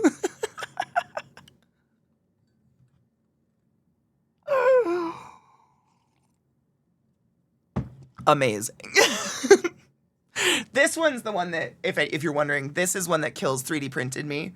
I filled the eyes full of Swarovski rhinestones, and I gave him a Swarovski rhinestone tooth, but I figured I'd put my skulls together. Someday I'm going to have a real skull. It's going to be amazing. Hopefully, my first skull is not a friend of mine, but I will take donations. Cold Age, that's the thing, I didn't ask. Like, it was just, I thought these are chocolate, they are not chocolate. And I was like, should I be concerned right now? And just no response. But that was like 3 days ago. No, 2 days ago. So he's good, right? That's like the worry window where like he's not like farting and burping. Fruity Pebble, we're good. Although there are worse things to fart than what's emitting from that. It smells so good. I don't know what she did to make it smell literally exactly like fucking Fruity Pebbles. University of Michigan gets my noggin. I may be in a book. You'll definitely be in a book. People will print papers about your head. I just hope it's like in 50 years. Cinemas, can we agree to that? If I need to get Dis on my side, I don't think that will be difficult. Let's fucking go.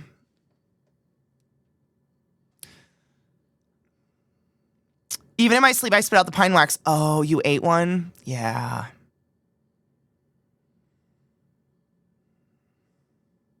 Yeah. Try my best. Okay, good.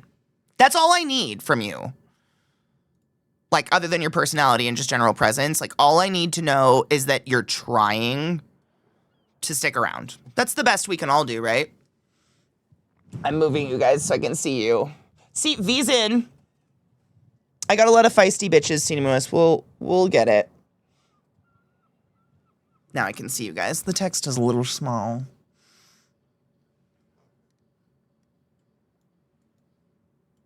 Let me get Discord for you. If Eliza... Oh, they're already there. Beaches. That's Katia. Hey, what's up? I was just telling chat how I was just gonna let all my friends know I'm in Disc. Oh, look, they're all in Discord. Yeah, we've fine. been in this game.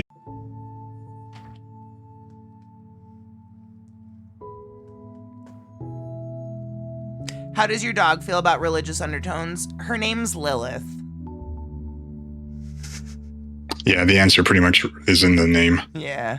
You say mixed feelings? Yeah, I would say mixed. Mixed, heavily leaning one way. I think it's complicated. Yeah, it's definitely a complicated relationship for sure. Yeah.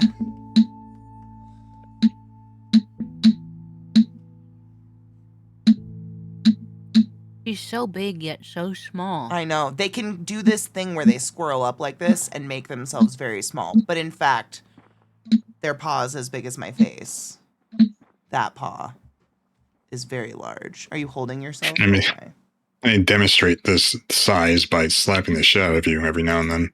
I have a big scratch on my side right now where she got me recently. She's a hoe, but I love her. Oh, that happened to me over Christmas. These two beautiful fucking dogs met me for the first time, and they just fucking scratched my fucking stomach.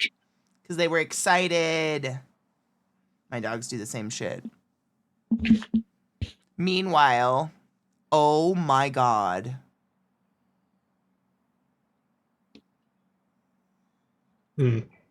Oh my god. Trick's eyes. This fucking dog, dude. I told you, it's a demon. It's not a dog. Mother, my battery is charged. I know. Are you ready to do evil? Such a sweet boy. Those fucking eyes are so creepy. You ever feel like you're being stared at? All the time. But the thing is, when you own dogs, you are being stared at. They're looking at me all the time, just trying to measure, like, what's my next move? Where am I going? What am I doing? He's pissed because what he did is he begged for attention because he thought he could bait her over to beg for attention because she'll always come try to get it if he has it. And then he immediately went away to go look for her bone because I gave them treats, but she already ate his. She ate hers too. So now he's pissed. He's like, aw, this could be him. Die, motherfucker! So he's pouting. Wait, today's Wednesday, right? Yes, on Wednesdays Yep. we wear pink. Oh. Yeet thank you so much for sending the class, keeping the classy alive, and giving any swings for 30 fucking months in a row. It's a really long time. And we're fucking streaking. Thank you. She's definitely my hellhound, for sure, Z's. Wait, do you mean him or her? Because yes. Is this everything you've ever wanted, Bill? Are you so happy? I never let her sit on my lap because I'm on my tiptoes to hold her up. This is a workout. On Wednesdays, I run board games in the office. Fuck, that's cool. I love that. Who's my girl?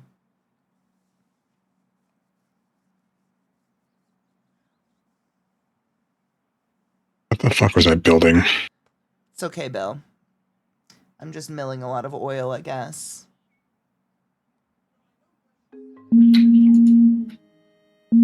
There goes the game music starting again. I'm gonna be heathenous. Instant noodles straight from the jug. Do it. Live your best existence. Honestly, I think they taste better when they come out of the foam. Ooh, you got an ouchie, bub. What? There was nothing to eat off my hand. You're fine. You said you needed 6 glass?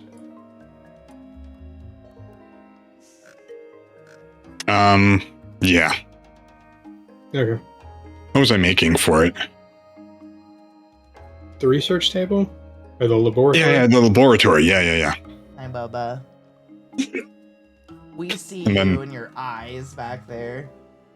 7 paper. Okay, yeah, the paper I can't help with. I But know to it's make not very paper, comfortable I up need here. You're very big. iron things.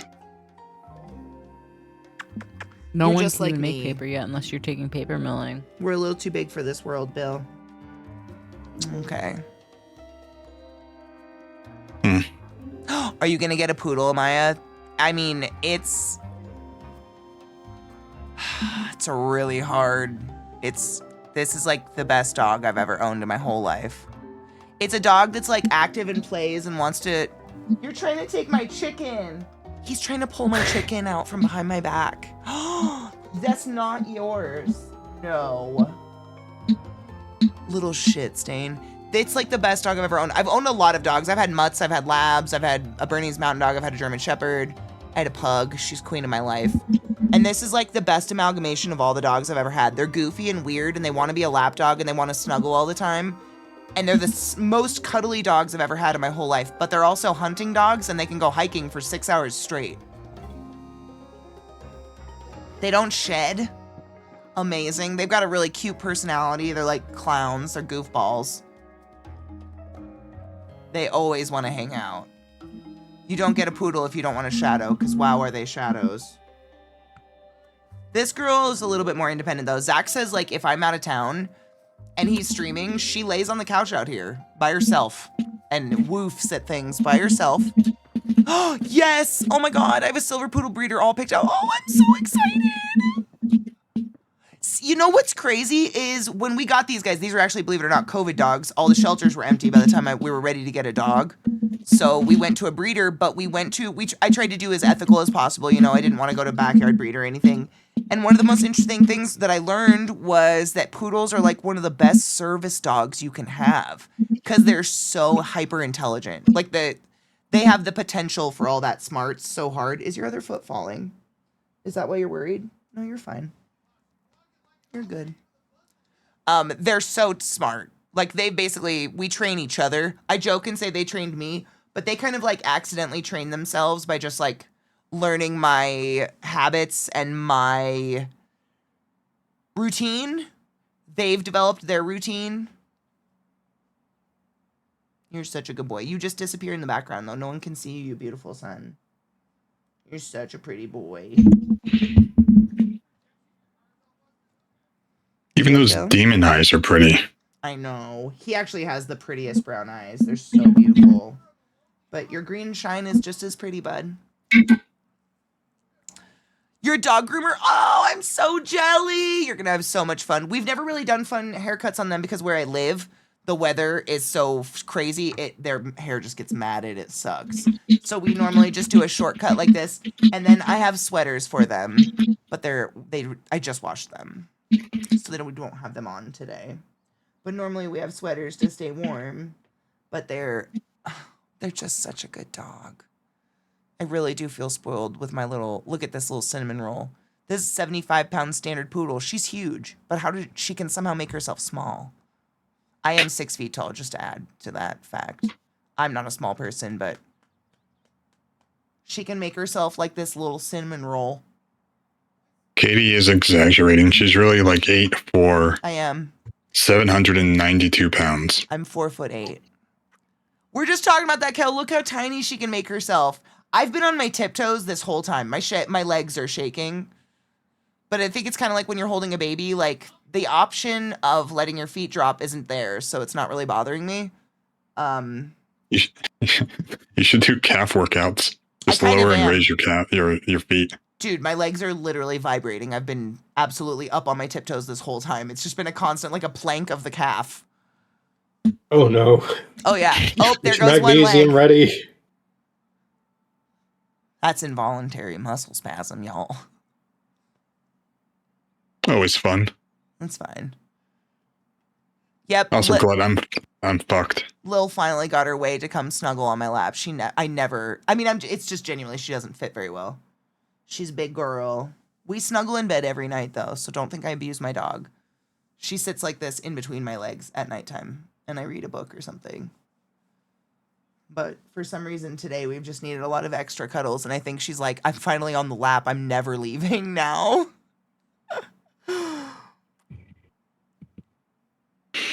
Yes, you know what I really want to do, Maya, is I don't know if you maybe know what it is. I don't know if I'm saying the right name for it, but the pony cut, where it's essentially just like a mohawk, like a thick mohawk down their whole body.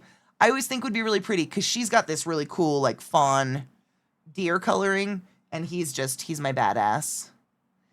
He's just a beautiful void boy. That's the only one I really want to do, but I'd only do it if I lived in a dry enough climate where it's not going to get wet because the matting is just... Her hair, his isn't bad. He doesn't mat at all. Hers, though, is so fine. It mats. It mats without water. Oh, there goes my leg again. Stop it. Bill's like, I don't give a shit. Keep me up. Yeah, Trick is absolutely despondent of just like, but I didn't get the treat. I know, he didn't win. He's so upset. You had a treat. You're just trying to steal hers, and now she's getting all the snuggles. I'm sorry. He played himself. He really did. I love you, bud. Oh, sister's gonna get real mad at you. Don't toy with her. Oh, he looks so guilty. He's like, sister's gonna bite me. She'll growl at him. She's a little protective of lap time. Are you gonna be a bitch? Hello, my son. Hello, Prodigy. How are you, love? I've done a full body mohawk on a white poodle and dyed it purple. I want to do that. You know, also what I really want to do is I'd like to get that body chalk, and I want to paint him like a skeleton for Halloween. Yes, you should. He would be such a cute little skeleton. Look at these two. Oh my god. This is like being in bed at night, guys. We don't all fit in one space. Although they will try. Look at this. Bill's so upset. She's trying to lay on my desk. I know. Your brother's encroaching.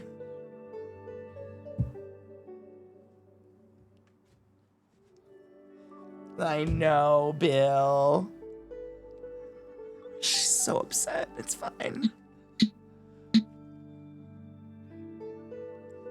I am now over 75 dog. Actually, them together is... I've got like maybe 15 pounds on these two put together.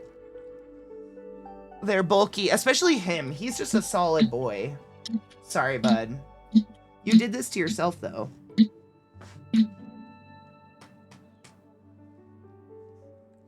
She's like, I won. This is not the best spot for a mouth war, but he will try to start one. Bill, don't. Leave your sister's anus alone. It's weird. Abba sniff it, Bob. You can do that on your own time. Yeah, don't do it live, especially not for free. Right? She's staring at him. She's like, don't fucking touch me. He's doing it on purpose. He's being a dick. My dogs are such siblings. I love you, but you're being kind of an ass to your sister. This is her only joy in all of life. Look at that hand. Look at your hands, baby girl. They're huge. I'm so lonely. This is not even fair. I mean, if you're in the place and space and you want, you should get a dog.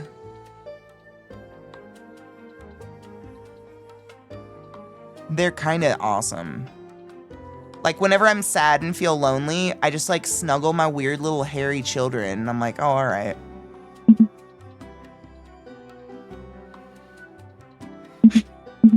Bill, my legs are gonna give out. We're going on a bit with you just being supported fully by me. This ass of yours. I believe in you, Katie. Stamina. It's okay. Well, there's got to be a workout where you like lift 80 pounds of dog on the top of your thighs and just hold it for a really long time. Mm-hmm.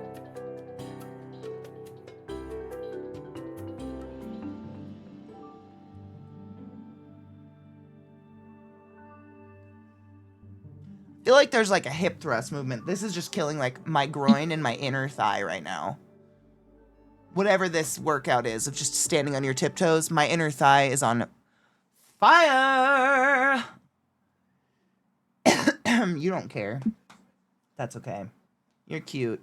Look at that flat head though. You do look like a deer with teeth. Look at those beautiful teeth though. Oh, they're so pretty. Beautiful teethers. Imagine if someone tries to RP me right now. We're just stuck like this, me and my dog. Pets are oxytocin machines, they really are. Alfie is currently snuggled into my side on the couch. If I went and sat on the couch right now, they'd mob me. They fight over who gets to sit on me and then lick me somewhere. Probably my face. That seems to be your favorite. I can feel your fang on my hand. What are you doing?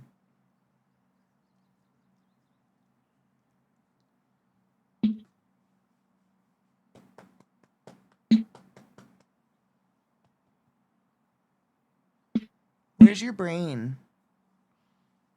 What is this? Does this have a braid? It's just like there's a dent in the back. Hey, don't make fun of her dent brain. Do you see that? With like a bone poking out? Yeah, her fin. The fin pokes out the Yeah. top, yeah. But then she's got this little flat head. It's where she hides all her secrets. It is. That's where she keeps family secrets and heirlooms. Be a dog groomer, you learn so many ways to contort your body. I did dog 4-H, believe it or not, as a kid, which is why I fucking love dogs. I've never not had a dog. I'm obsessed with them. I'm that person that when I go to the dog park, I'm like, oh my God, look, babe, it's a Weimaraner. Oh my God, oh my God, oh my God, look at that. Look at that Airedale over there. Oh, so beautiful. Oh. I'm that. I love dogs. I don't think there's bad dogs. I think there's bad people and bad owners. There's no bad dog, though. Thank you. Thank you for the kisses. She's always judging. She is. Oh, there she goes down. She doesn't give a shit. She's always judging all the time. She's human spirit shoved in dog body. I know, baby girl, I'm not big enough for you. You're starting to get restless because where do you go? You're starting to fall. Can I scoot you up? There we go. There we go. Better? I can lay flat. This is good, right? Do I have? Oh, it's the other side. I can't lay us flat, Bill. Sorry. But is this better? Thank you. Is that a burp or a growl? That was a burp. Nice.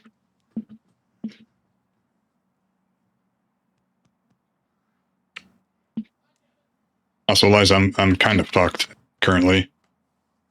Yeah? Bill and all her Yeah, to get the screw press to work, I need the power to run it, and apparently for that power, I need like 13 windmills or 7 fucking water You mills. can do a steam engine.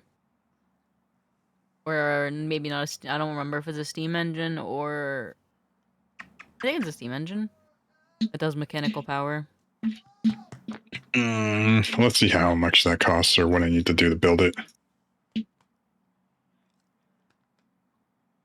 Lot might have better insight on that, but I'm pretty He's sure right it's a steam here. engine. Trick is under my elbow. He's so regretting what he's done.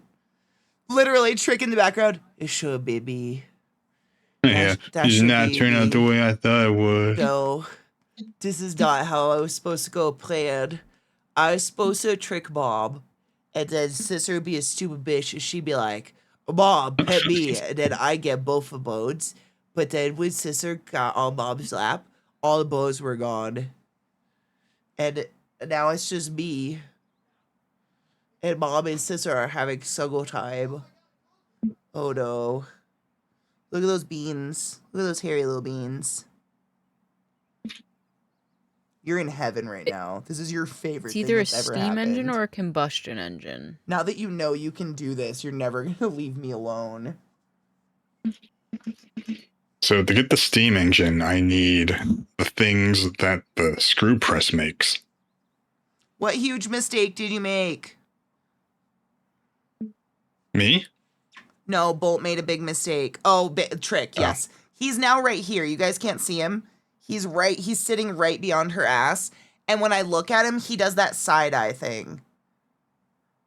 Like, he doesn't want me to know how jealous he is right now, but he's seething with it. There he goes. Hi, Bubba. Knives. What in the recipe for a steam engine needs the screw press thing? I love because you. It is just iron pipes and lube. The poodle side-eye is so fucking strong. These guys, oh man, I tweeted a picture recently when we first got them groomed. Recently, and not for the first time, obviously. They're almost 5. But when we got them groomed and then we put their sweaters on them, the side-eye, I'm like smiling in the picture, like looking cute, and they're both looking, they're like faced away and looking at the camera like, they're gonna kill me and eat me if poodles had a mean bone in their body. You're such, what are you doing? Oh, you're trying to bait your sister away now? Dude, these dogs, they're too smart. What are you doing, Bill? What are you doing? What are you doing? Bilbo. Oh. Is that your dad?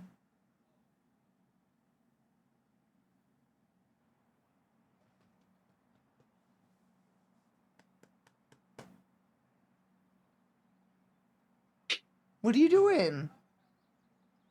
Something's so interesting over there. Yerbs, it's incredible. I think I might have posted it in our movie night or something. I'll try to find it. Wherever it is.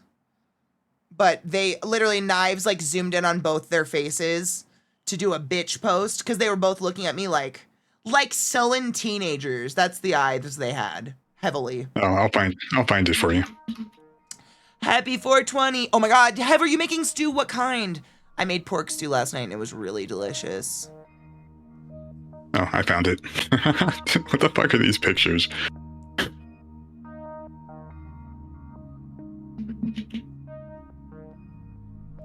I don't know.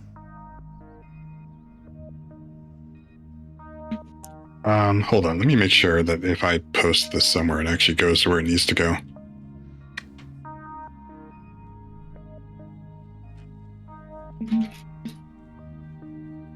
No, that's not it.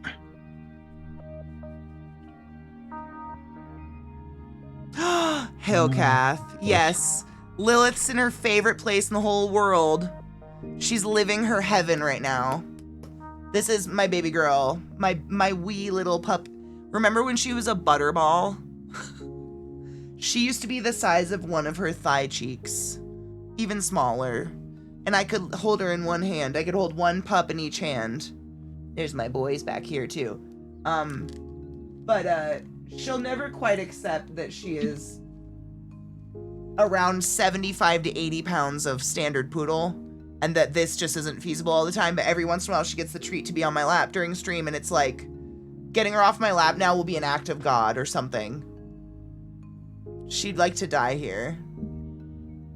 Huh, baby girl. Sitting on me is her favorite thing. What's it like being a chair? It's warm. It's warm. She's a warm girl. But look how cute she is. And my boys Post to the back pictures here. in the chat, Katie. Oh hell yes. Okay, that's their faces. If you'd like to see their faces. In their little sweaters. They were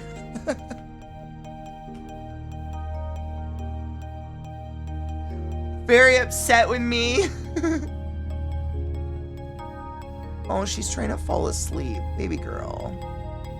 Is it nap time? Have you made a shaper yet, Knives? I have no idea what that is. Okay, that's another table you need. You can lay down backwards on me. It's where you make iron gears. Okay, yeah, so like I said, in order to make something, you need something else. So in order to get the shaper, I need iron plates, which you get from the screw press. She is. You can see her eyes. Just lay down. She wants to lay on my desk, which cannot be comfortable. This is hard wood. How can I make a piston?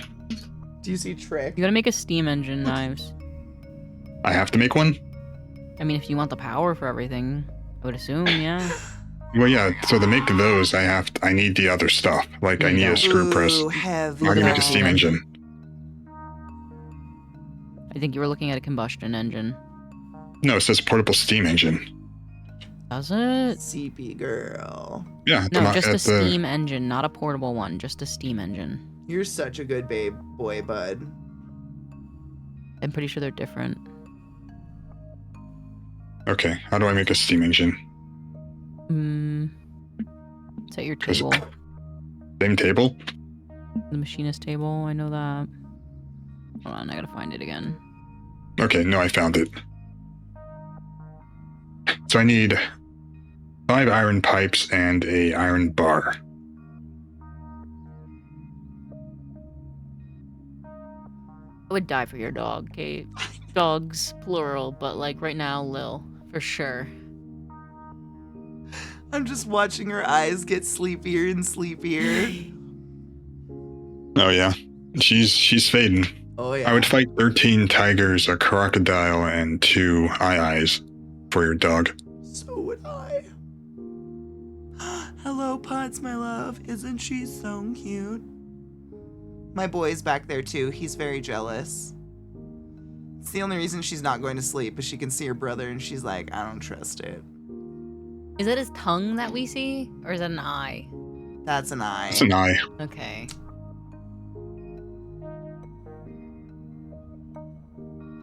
Oh, it's fucking writing engineering 5. God damn it.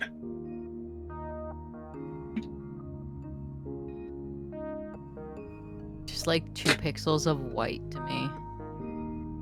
Otherwise, it's just void. Oh yeah, They are big. the eyes big are reflected in babies. the fucking light.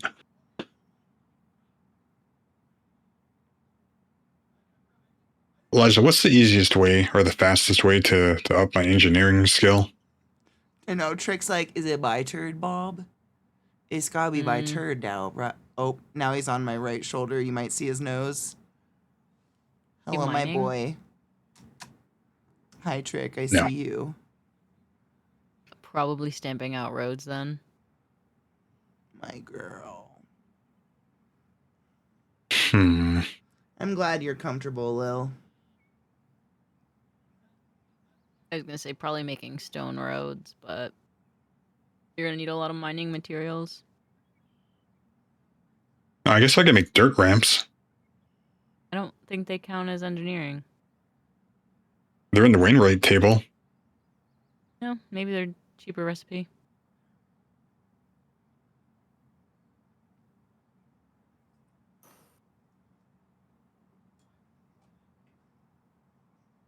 See, she watches her brother like a hawk. What's he doing? She naps a lot. She needs a lot of sleeps. You tired, Bill? My girl. So what the fuck are these? The fucking glass things.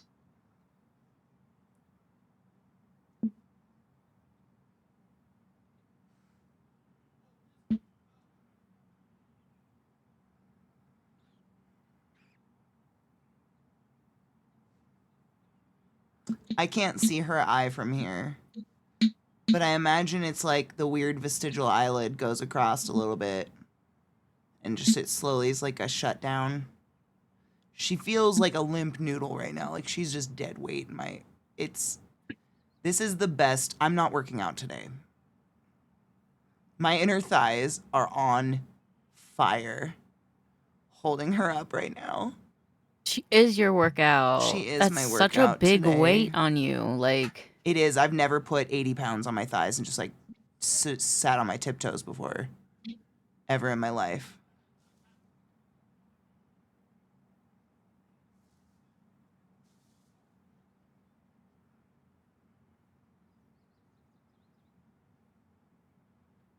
He's looking for the bone again. Look at him. There's got to be something. Fuck. This is the worst decision of my life.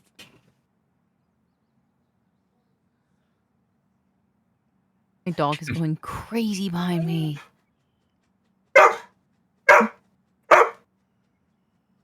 Oh, he's finally given up. What did you do to He's piss no longer him patient. off? I don't know. He just came in my room, jumped up on my bed, started spinning in circles, and then started barking.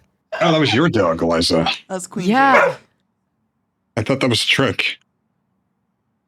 They have very similar yipes. It's terrible.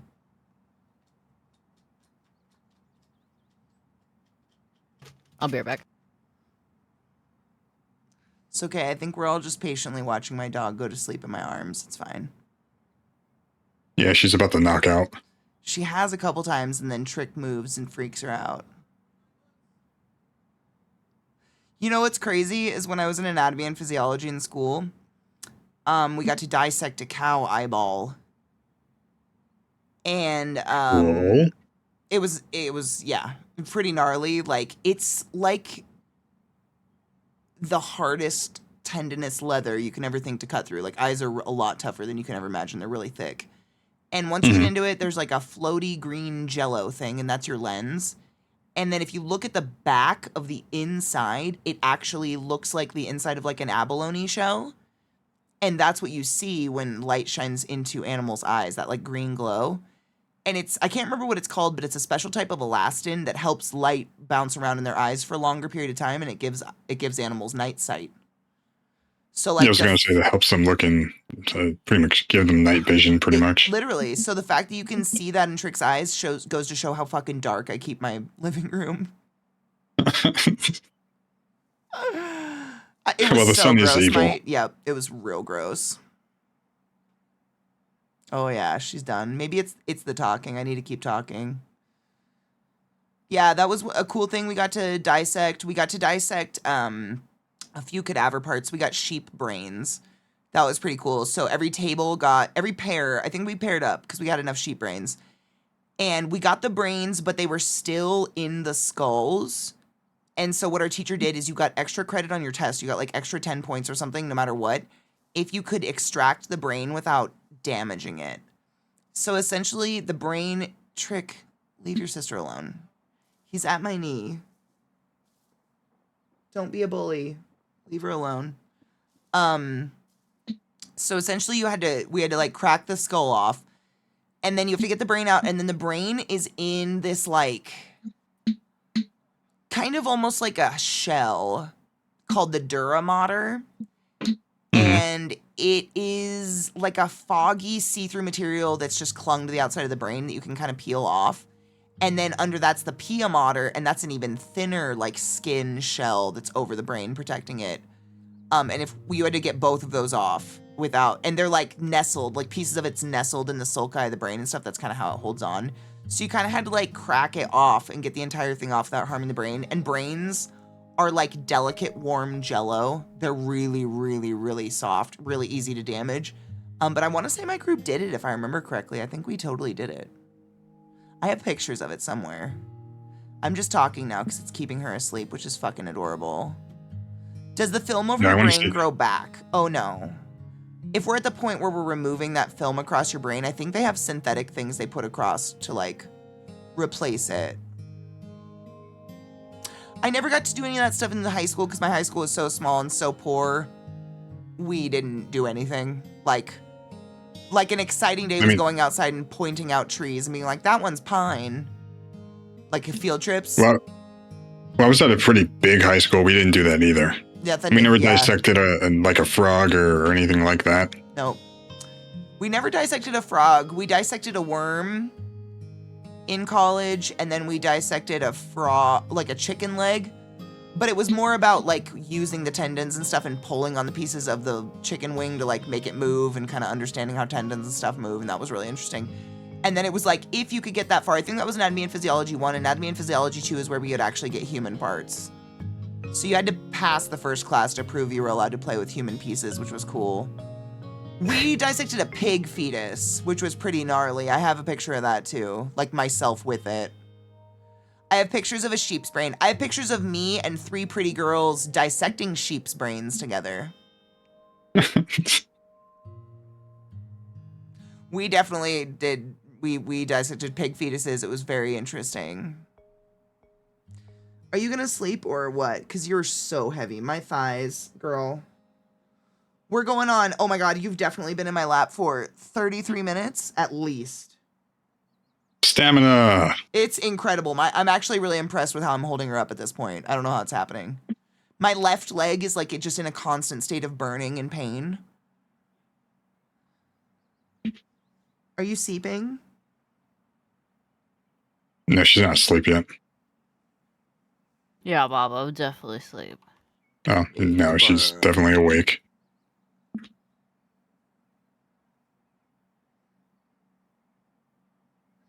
Well, that hand's been taken now.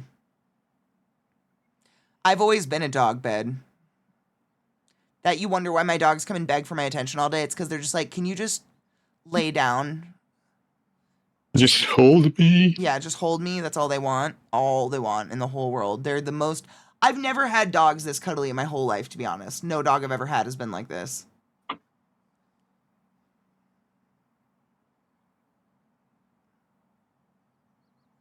How's everyone doing today? All right, I guess. Doing okay. As good as can be expected. Yeah. Yeah. It's supposed to snow again this weekend, so that's going to be cool. Yay. We did cats in college. So when I was in school, there was 2 different schools you could go to do like a lot of the anatomy and physiology classes to do like nursing or something. There was the technical college and then the community college. If you went to the tech school, we got actual cadaver pieces and we got pig fetuses and stuff. If you went to the community college and took anatomy and physiology, you had to skin a cat. Oh. You had to skin and then dissect a cat. Why a cat specifically, and how come you couldn't pick another animal? Because there are so many euthanized cats in the world, they had to find a purpose for them.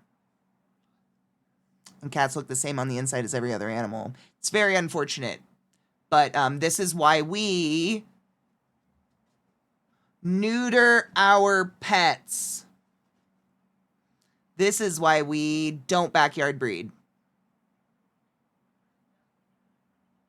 Because we are literally, there's so many stray cats in the world, we do mass euthanizations via gas. And then those cats go into programs to learn anatomy and physiology. And then those people that are dissecting cats are turning into surgeons. I don't know about you, but I don't want a surgeon that is cool with dissecting cats.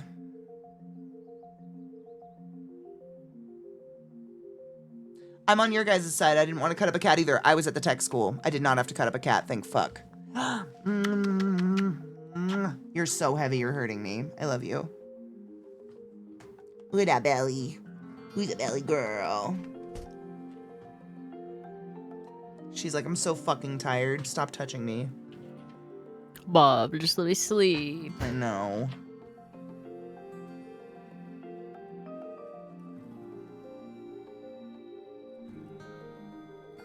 She's such a pretty girl, right? Her coloring is technically called a Phantom Cafe au lait because she looks like she's dipped in milk. Or like cream or something. Are you doing good, baby girl? This has been a lovely break brought to you by Lilith. Do you have a class with a human cadaver? That made my mom switch from nursing to teaching back in the olden times. We did, but we didn't have a head on our cadaver. By the time nurses get the cadaver from doctors, it's pretty chopped up. So we use them mostly just for tests.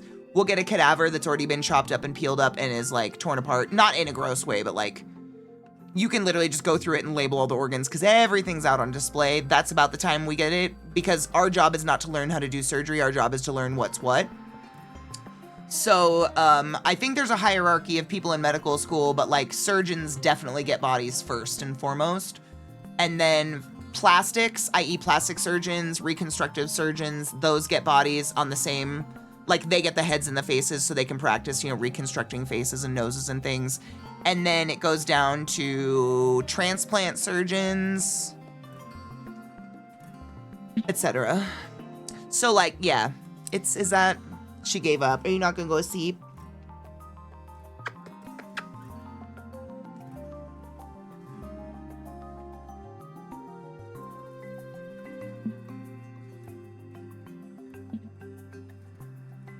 You're just thriving.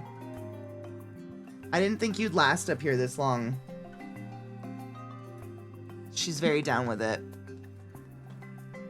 She's full on living the dream. Yep.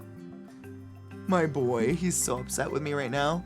Our shelter spays and releases, I think it's California law actually. That's amazing. There's actually pretty cool,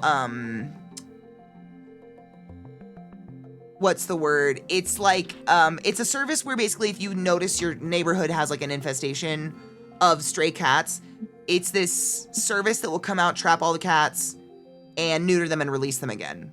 So it's not out there killing cats or mass fucking euthanizing animals, which I think is personally really gross. Like, my God, as a society. I think there's a famous quote, I don't want to misquote it, but it's something along the lines of, a society's, has only progressed as much as it treats its most useless citizens or whatever. Animals. Or babies. Our babies. Useless isn't the word, but you know what I'm saying. Yeah, I do want to get into trapping. There's a lot of lost cats out here and people just give up. It's so sad. You wouldn't survive one day in the wild. You're so domestic and so big. My leg is involuntarily spasming, baby girl. You're fine. There we go. That's so much better. Oh my God. I love my dog so much. I have aspirations of thermal pet recovery drone, but it's 10K. Bitch, save. That's totally within reach. That's not that's not like a 100% out of your reach in this lifetime. It's so funny you say, like, my dream, I think, like, what my purpose, I think, will be in life is to have enough property to run, like, a rescue or, like, a retirement home for animals with special needs. I think that's what I would like to do one day. I think that would be an amazing thing to do. There's so many animals out there that need that. Right? Wouldn't that just be so fucking fun and rewarding? Like, fun, terrible, but fun and rewarding. There's so many animals out there that need homes. Your level of class is defined by how much you treat those who can do nothing for you. Thank you, Valandor. Yeah. And I think about that when I see, like, the way we treat the homeless or the way we treat animals and stuff. There are babies. You're just a really heavy baby. My poor boy back there is just like, I've made the biggest mistake of my whole life. Lila's been on my lap for at least 40 minutes. I know, because once my legs started hurting, I looked and it was like 2. It's now 2:41. Are you still having a good time, Bill?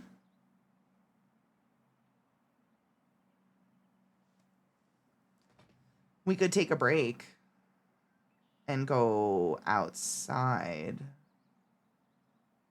That's the magic word. Nothing. Oh. That's how much of a good time she's having. She's like, I don't give a fuck what happens. Don't ever make... Because she knows I'm never going to let her on my lap again. You dominate a whole hour of my stream, baby girl. I don't think anyone's mad looking at your cute face, but like, this is...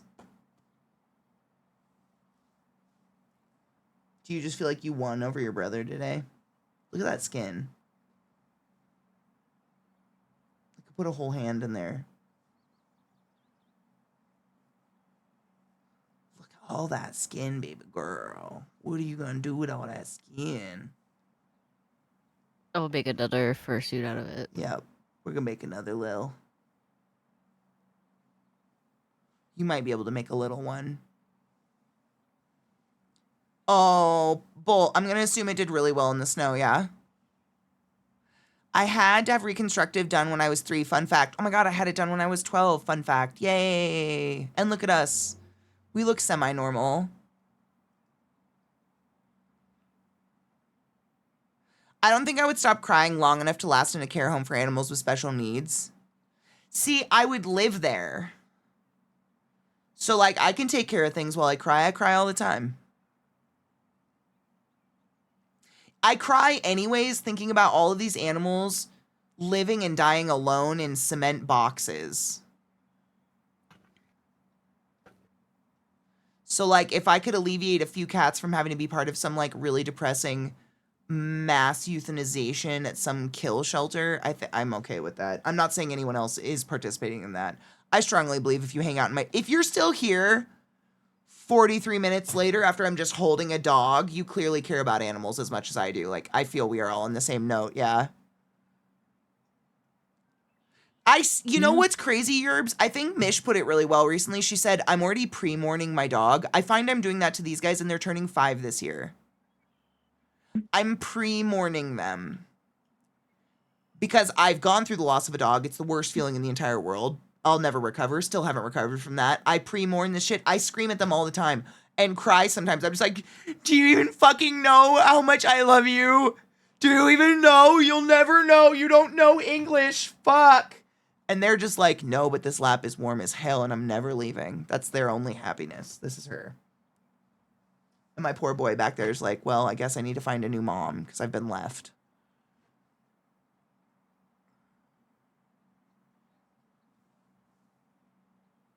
I have a crack right here. Can you feel it? There's apparently a fissure right in the middle of your, like, right where your hair, right here. Where if you've had head trauma, it's the most likely to still be, like, kind of a dent in your head. On the left side. I kind of have that too. You ever been hit real hard in the head? Oh, wait. No, I've walked into fences and, like, poles. Well... You're not supposed to do that, Knives. Look, no one told, like... No one told you not to, so you did? No.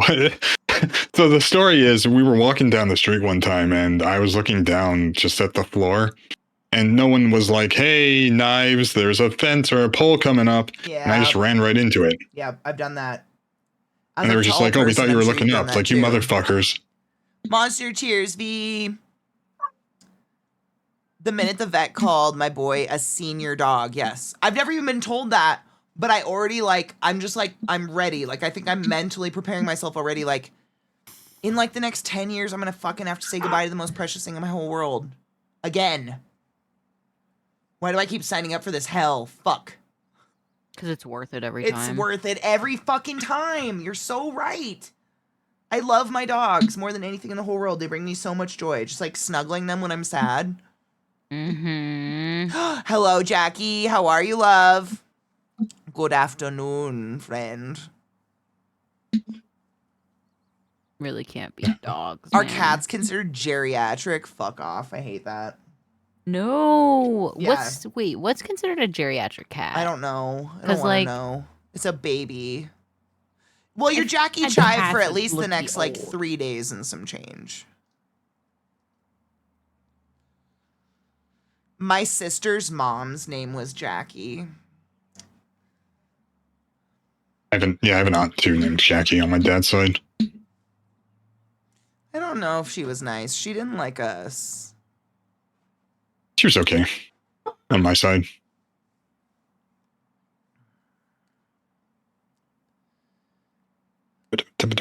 Terralyn, and I think that's very valid and completely understandable.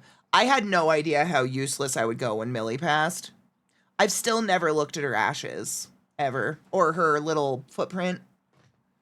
That's in Zach's office somewhere. I still don't know if I ever can. But that's okay, because it is. It's fucking worth it every time. I love you so much, you big dope doofus dopus. I love you so much, Bilbo. You're so heavy, though. Are you sure you don't want to get up anytime soon? I love you, but you need to go. I can't feel my legs. The toes actually on my right leg are numb now. Oh, good. That means it's working. The workout's happening. It's she's sliding again though. You're a little too soft, baby girl. You are falling. Can I?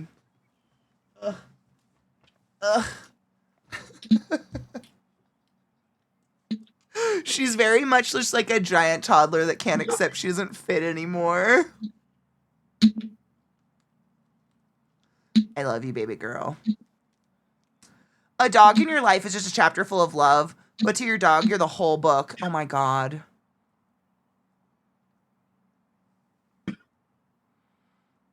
You're my whole book.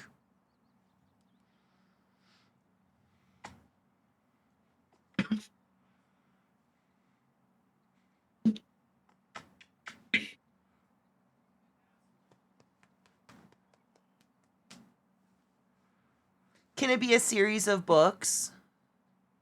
Instead, Lil's definitely her own book.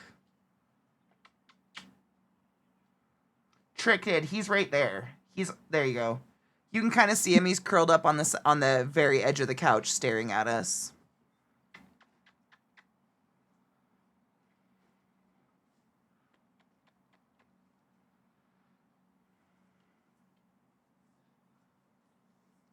Oh, May, my heart.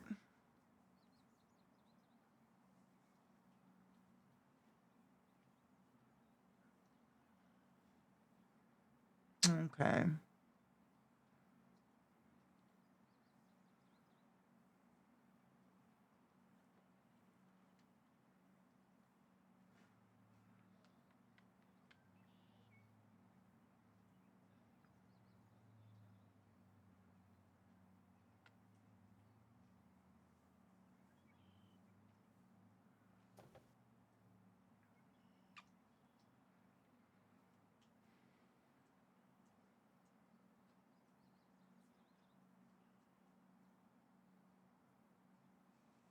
So how's Trick doing? He's chewing on his feet back there. He seems okay. He's almost done with the bindle and the stick. He's gonna be just working his way down the railroad. Literally. My poor boy. Lilith's just in coma heaven. I keep one of my cat's ashes in sliding wardrobe where she used to sleep on my socks. You know, not on purpose, but we definitely keep Millie where her favorite place was in the whole world, safe in Zach's office. With the door closed. She hated the poodles. And she would drag her little useless back legs like a seal down the hall in the morning. All the way to his office, and then he had a little bed under his desk, and that's where she hid all day, so the poodles wouldn't bother her. That was her favorite place in the whole world, so it is kind of appropriate that that's where her resting place is. When the cat picks a person to sleep on, we call that feline paralysis, and one that's free has to wait on the one that's trapped. It's similar when you have a dog, and I don't know, it's just heartbreaking to be like, you can't lay there anymore, but like, now my left foot toes are numb. Okay. You'll gain feeling back in them at some point. This is content. Sure. Oh, look, I made you some content. Close your eyes and open wide. Here is your content. Take a deep breath and go inside. Hey, my girl. Hello, Pickles. You want some treats? This is a very happy, content pooch. Oh, there he is. He has renewed vigor. Oh, is it your father?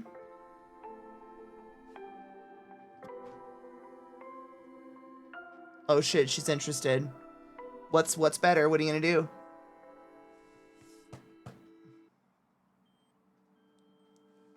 She's like, oh, I don't know what to do.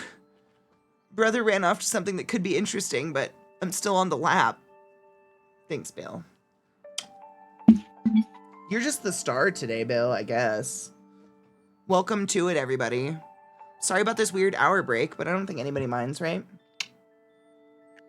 Hi, Bubba. It's my boy.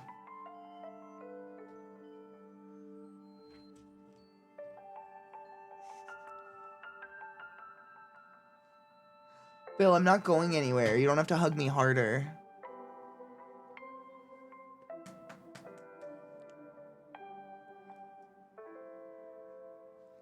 What are you doing, bub?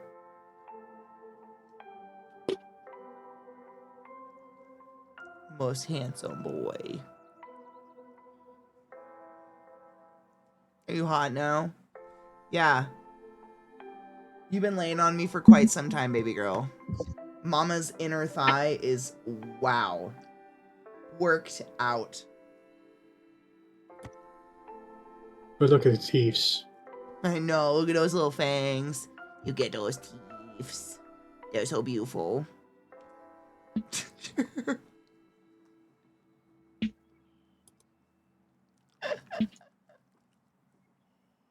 You're goofy looking, Bill. You're a goofy looking dog.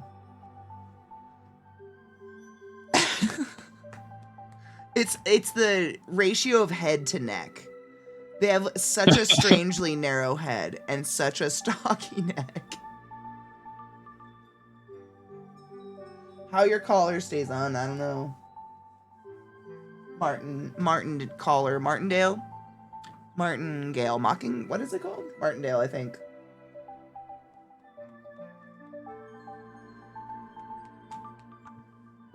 Are you such a good girl? Oh, this is burning my legs so bad right now. I just have to tell you guys about it because I don't know what else to do, but she's sliding between my legs. So put something 80 pounds on your legs that's pushing your thighs apart, but you have to hold your thighs together. And then just like sit there for 54 plus minutes straight. This leg will not stop jumping. It's just involuntarily fucking, oh, now. Baby girl, okay. Yeah. It is wild. I better have rock thighs. I gotta pick you up, baby girl. You're so big. Oh. Oh my god, mama's thighs. Okay. Your legs are gonna be jelly tomorrow. Seriously, I'm not gonna be able to get out of bed tomorrow because this is intense. It's okay. It's worth it. We got some hard snuggles today. At least not one person has walked up. I'm so glad no one's logged into RP yet. Look at her stuck lip.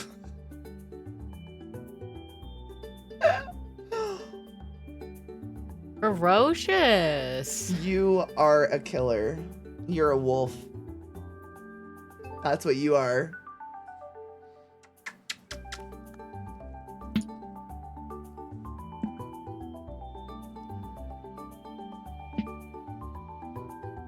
I do. I literally have to, I feel bad about dropping the weight. There's no like, oh, I'm doing this because of the burn. Fuck that weight, fuck that weight. I'm like, I think I'll just hold this weight until I die.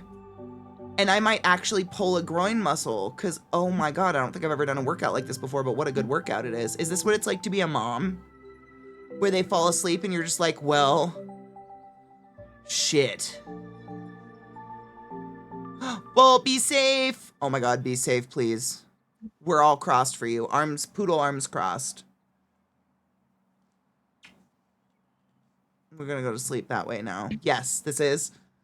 Yeah. I've been stuck holding a baby for hours, like literally 4 hours straight once. And it was wild how you just find new muscles to lean on in your arms and your torso to maintain holding that baby. I'd never put that baby down. It was crazy. It was so long, but like that's what I'm associating this to is I'm just like, it's not an option to put her down. She chooses when she gets down. Yeah. So if you see her butt moving, that's my leg. Off the shits, just jumping right now. But like, I'm gonna rock her to sleep with the leg jumpies. I think she likes it. Probably.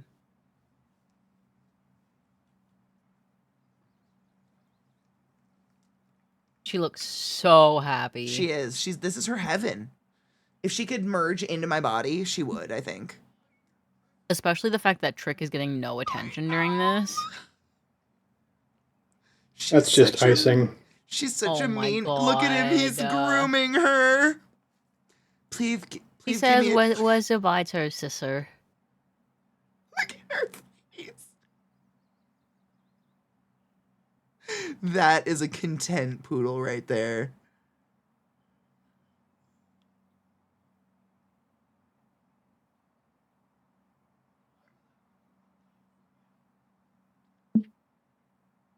I don't know what to do. I think I die here. I think you die there as well. She's so I don't think cute. you can do anything. Like, nope. Just say stream's over, take a break. Oh, How do you take a break? Then she has to move. She's stuck like this forever. No, it's my leg shaking, May. If you see her shaking, that's my leg. I've been on my tiptoes this whole time. It's how I'm like balancing her body up, and my legs are on fire. They like this. My right leg has now started to nonstop just jump. I'm not even no longer control there, but I think she likes it. Well, we'll give you a beautiful eulogy at your death. What if I was like, all right, guys, time for a break. Stand up, stretch your legs, load a bowl, do what you need to do. Take your joy. Don't forget in your pocket like you normally do. And we're going to go get a drink and pee because I got to pee so bad. Okay. Oh, look, it worked. It worked. There's my girl. Oh, wow. Instantaneous. There you go. Oh my God, my thighs. Oh my God. Nope, not again. Not Next again. dog. And now he's like, it's He was my asking turn. when his turn was. Bob, I get it next hour, right? I couldn't. You're heavier. I couldn't if I wanted to. He's like, I'm never leaving it ever again. That was the worst hour of his whole fucking life.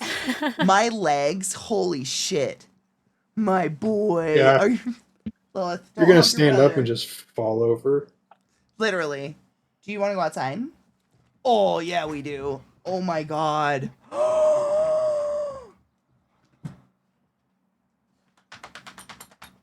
I feel like I should have done something a lot more fun. With your legs? To have this kind of burn on my inner thigh, yeah. Oh, yeah. Oh, did you hear my collarbone pop? That was great. No, I wish. Yeah, she was a thickin'. Oh my God. Okay, quick break. Not a quick break. I'm going to stand and do some stretches. Break. Trick is, Stretching sounds they're good. both, honestly, to be honest, both my dogs are really good. They're so patient. You're a really good boy most of the time. You're just the happiest girl. Are you just the happiest girl? Heaven. No, never again, Bob. Phil. Oh, thank you. Let's go outside. Let's go. Okay, I'll be right back. Oh, my butt. My thighs burn. Yeah? Yeah. Wonder That why. bitch got me. Welcome back, everybody. Welcome I'm back. back. Hold on. I don't look at Instagram on the browser, so I have to pull it up So on do my I. phone. It won't let me log in. Stop. Hold on. I hate Instagram. It never wants me to log in when I want to log in.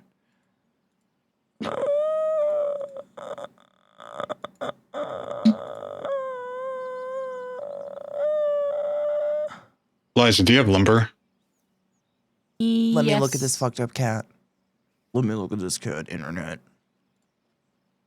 Kid, you just can't call a cat fucked up. That's a fucked up cat. You can choke me. I totally would. You know, I've never got to be with someone that's into choking. I would do it for you. I never get why people are doing things to other people that they wouldn't do themselves during sex, or at least experience it. Pussy ass bitches. Yeah, it's like, in my experience, I want you to punch me in the face, but I want you to show me how hard in the face you want to be punched. That's called being a switch. No, because usually in switchery, you have to get off on that stuff. Oh my fucking god. Oh my fucking god. Wilfred Warrior. I never know if that cat, like, that cat looks like it wants to be a lot of emotions at once. It wants to be derpy looking, it wants to be angry, it wants to be spaced out, it wants to be happy. The fuck? Fucking noise, dude.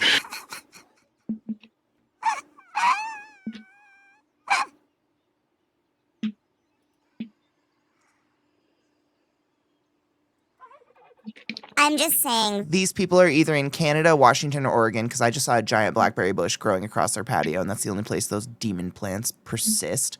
I love Wilfred. Oh my god. It could be California.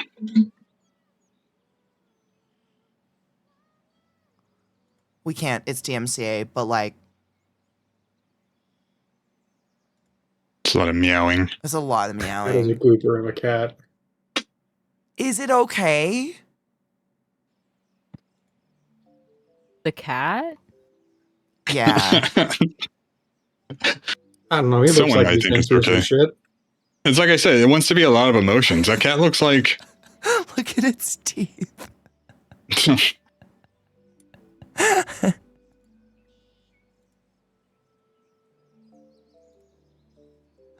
Oh.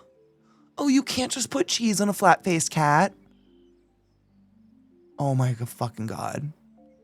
Why do you look like that?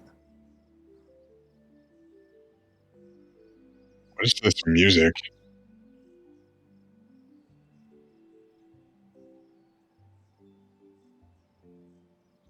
Fuck.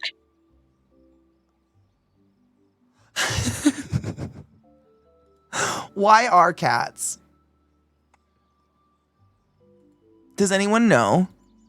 I was thinking the same thing. He looks like he's wearing eyeliner. He's beautiful. That's a majestic. He needs a vest. Can you imagine? Like a special cat vest. Would you like the link? This is Wilfred. This is what Pods just gave me. This is Wilfred Warrior. I too am going to follow Wilfred Warrior. We're in love now. Yeah. No, I'm follow. Thank you for reminding me. I am going to go follow Wilfred Warrior immediately. I am a chinchilla Persian. My pedigree name is Fearless Warrior, but my mom calls me Wilfred. Fearless Warrior?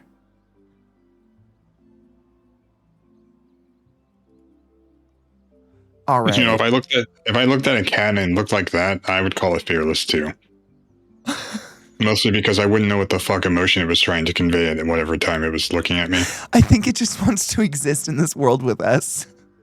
Right. You know what it looks like? I figured it out. It looks like fucking Gollum from the Hobbit movie, cartoon movie. Hobbitses? my precious. Oh my god, look at him. He bite. Oh, look him biting. Oh. Oh, he's doing his best in him. Oh. Oh. You think if you get bit by that cat, you would then turn into like some kind of werecat? No. That then looked like that? I fucking hope. Like your transformation looks like that? And you just have to deal with it.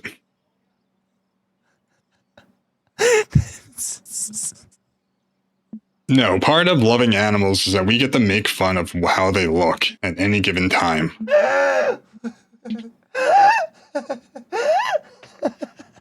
And if I had a cat like that, I would give it all the love, but what the fuck is happening? And at the same time, I would just rag on it 24/7. It looks like a fucking, like, deformed Furby. Oh, I love him. You're not wrong. Oh my God, as a kitten, he was just as heinous. Oh, I love him so much. That underbite and that concerned brow. Oh, you know who smiles with their bottom teeth? Wilfred Warrior. I was going to say you.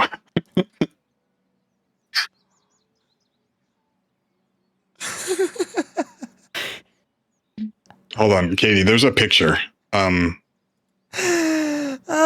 You know what his teeth remind me of is what's that scientist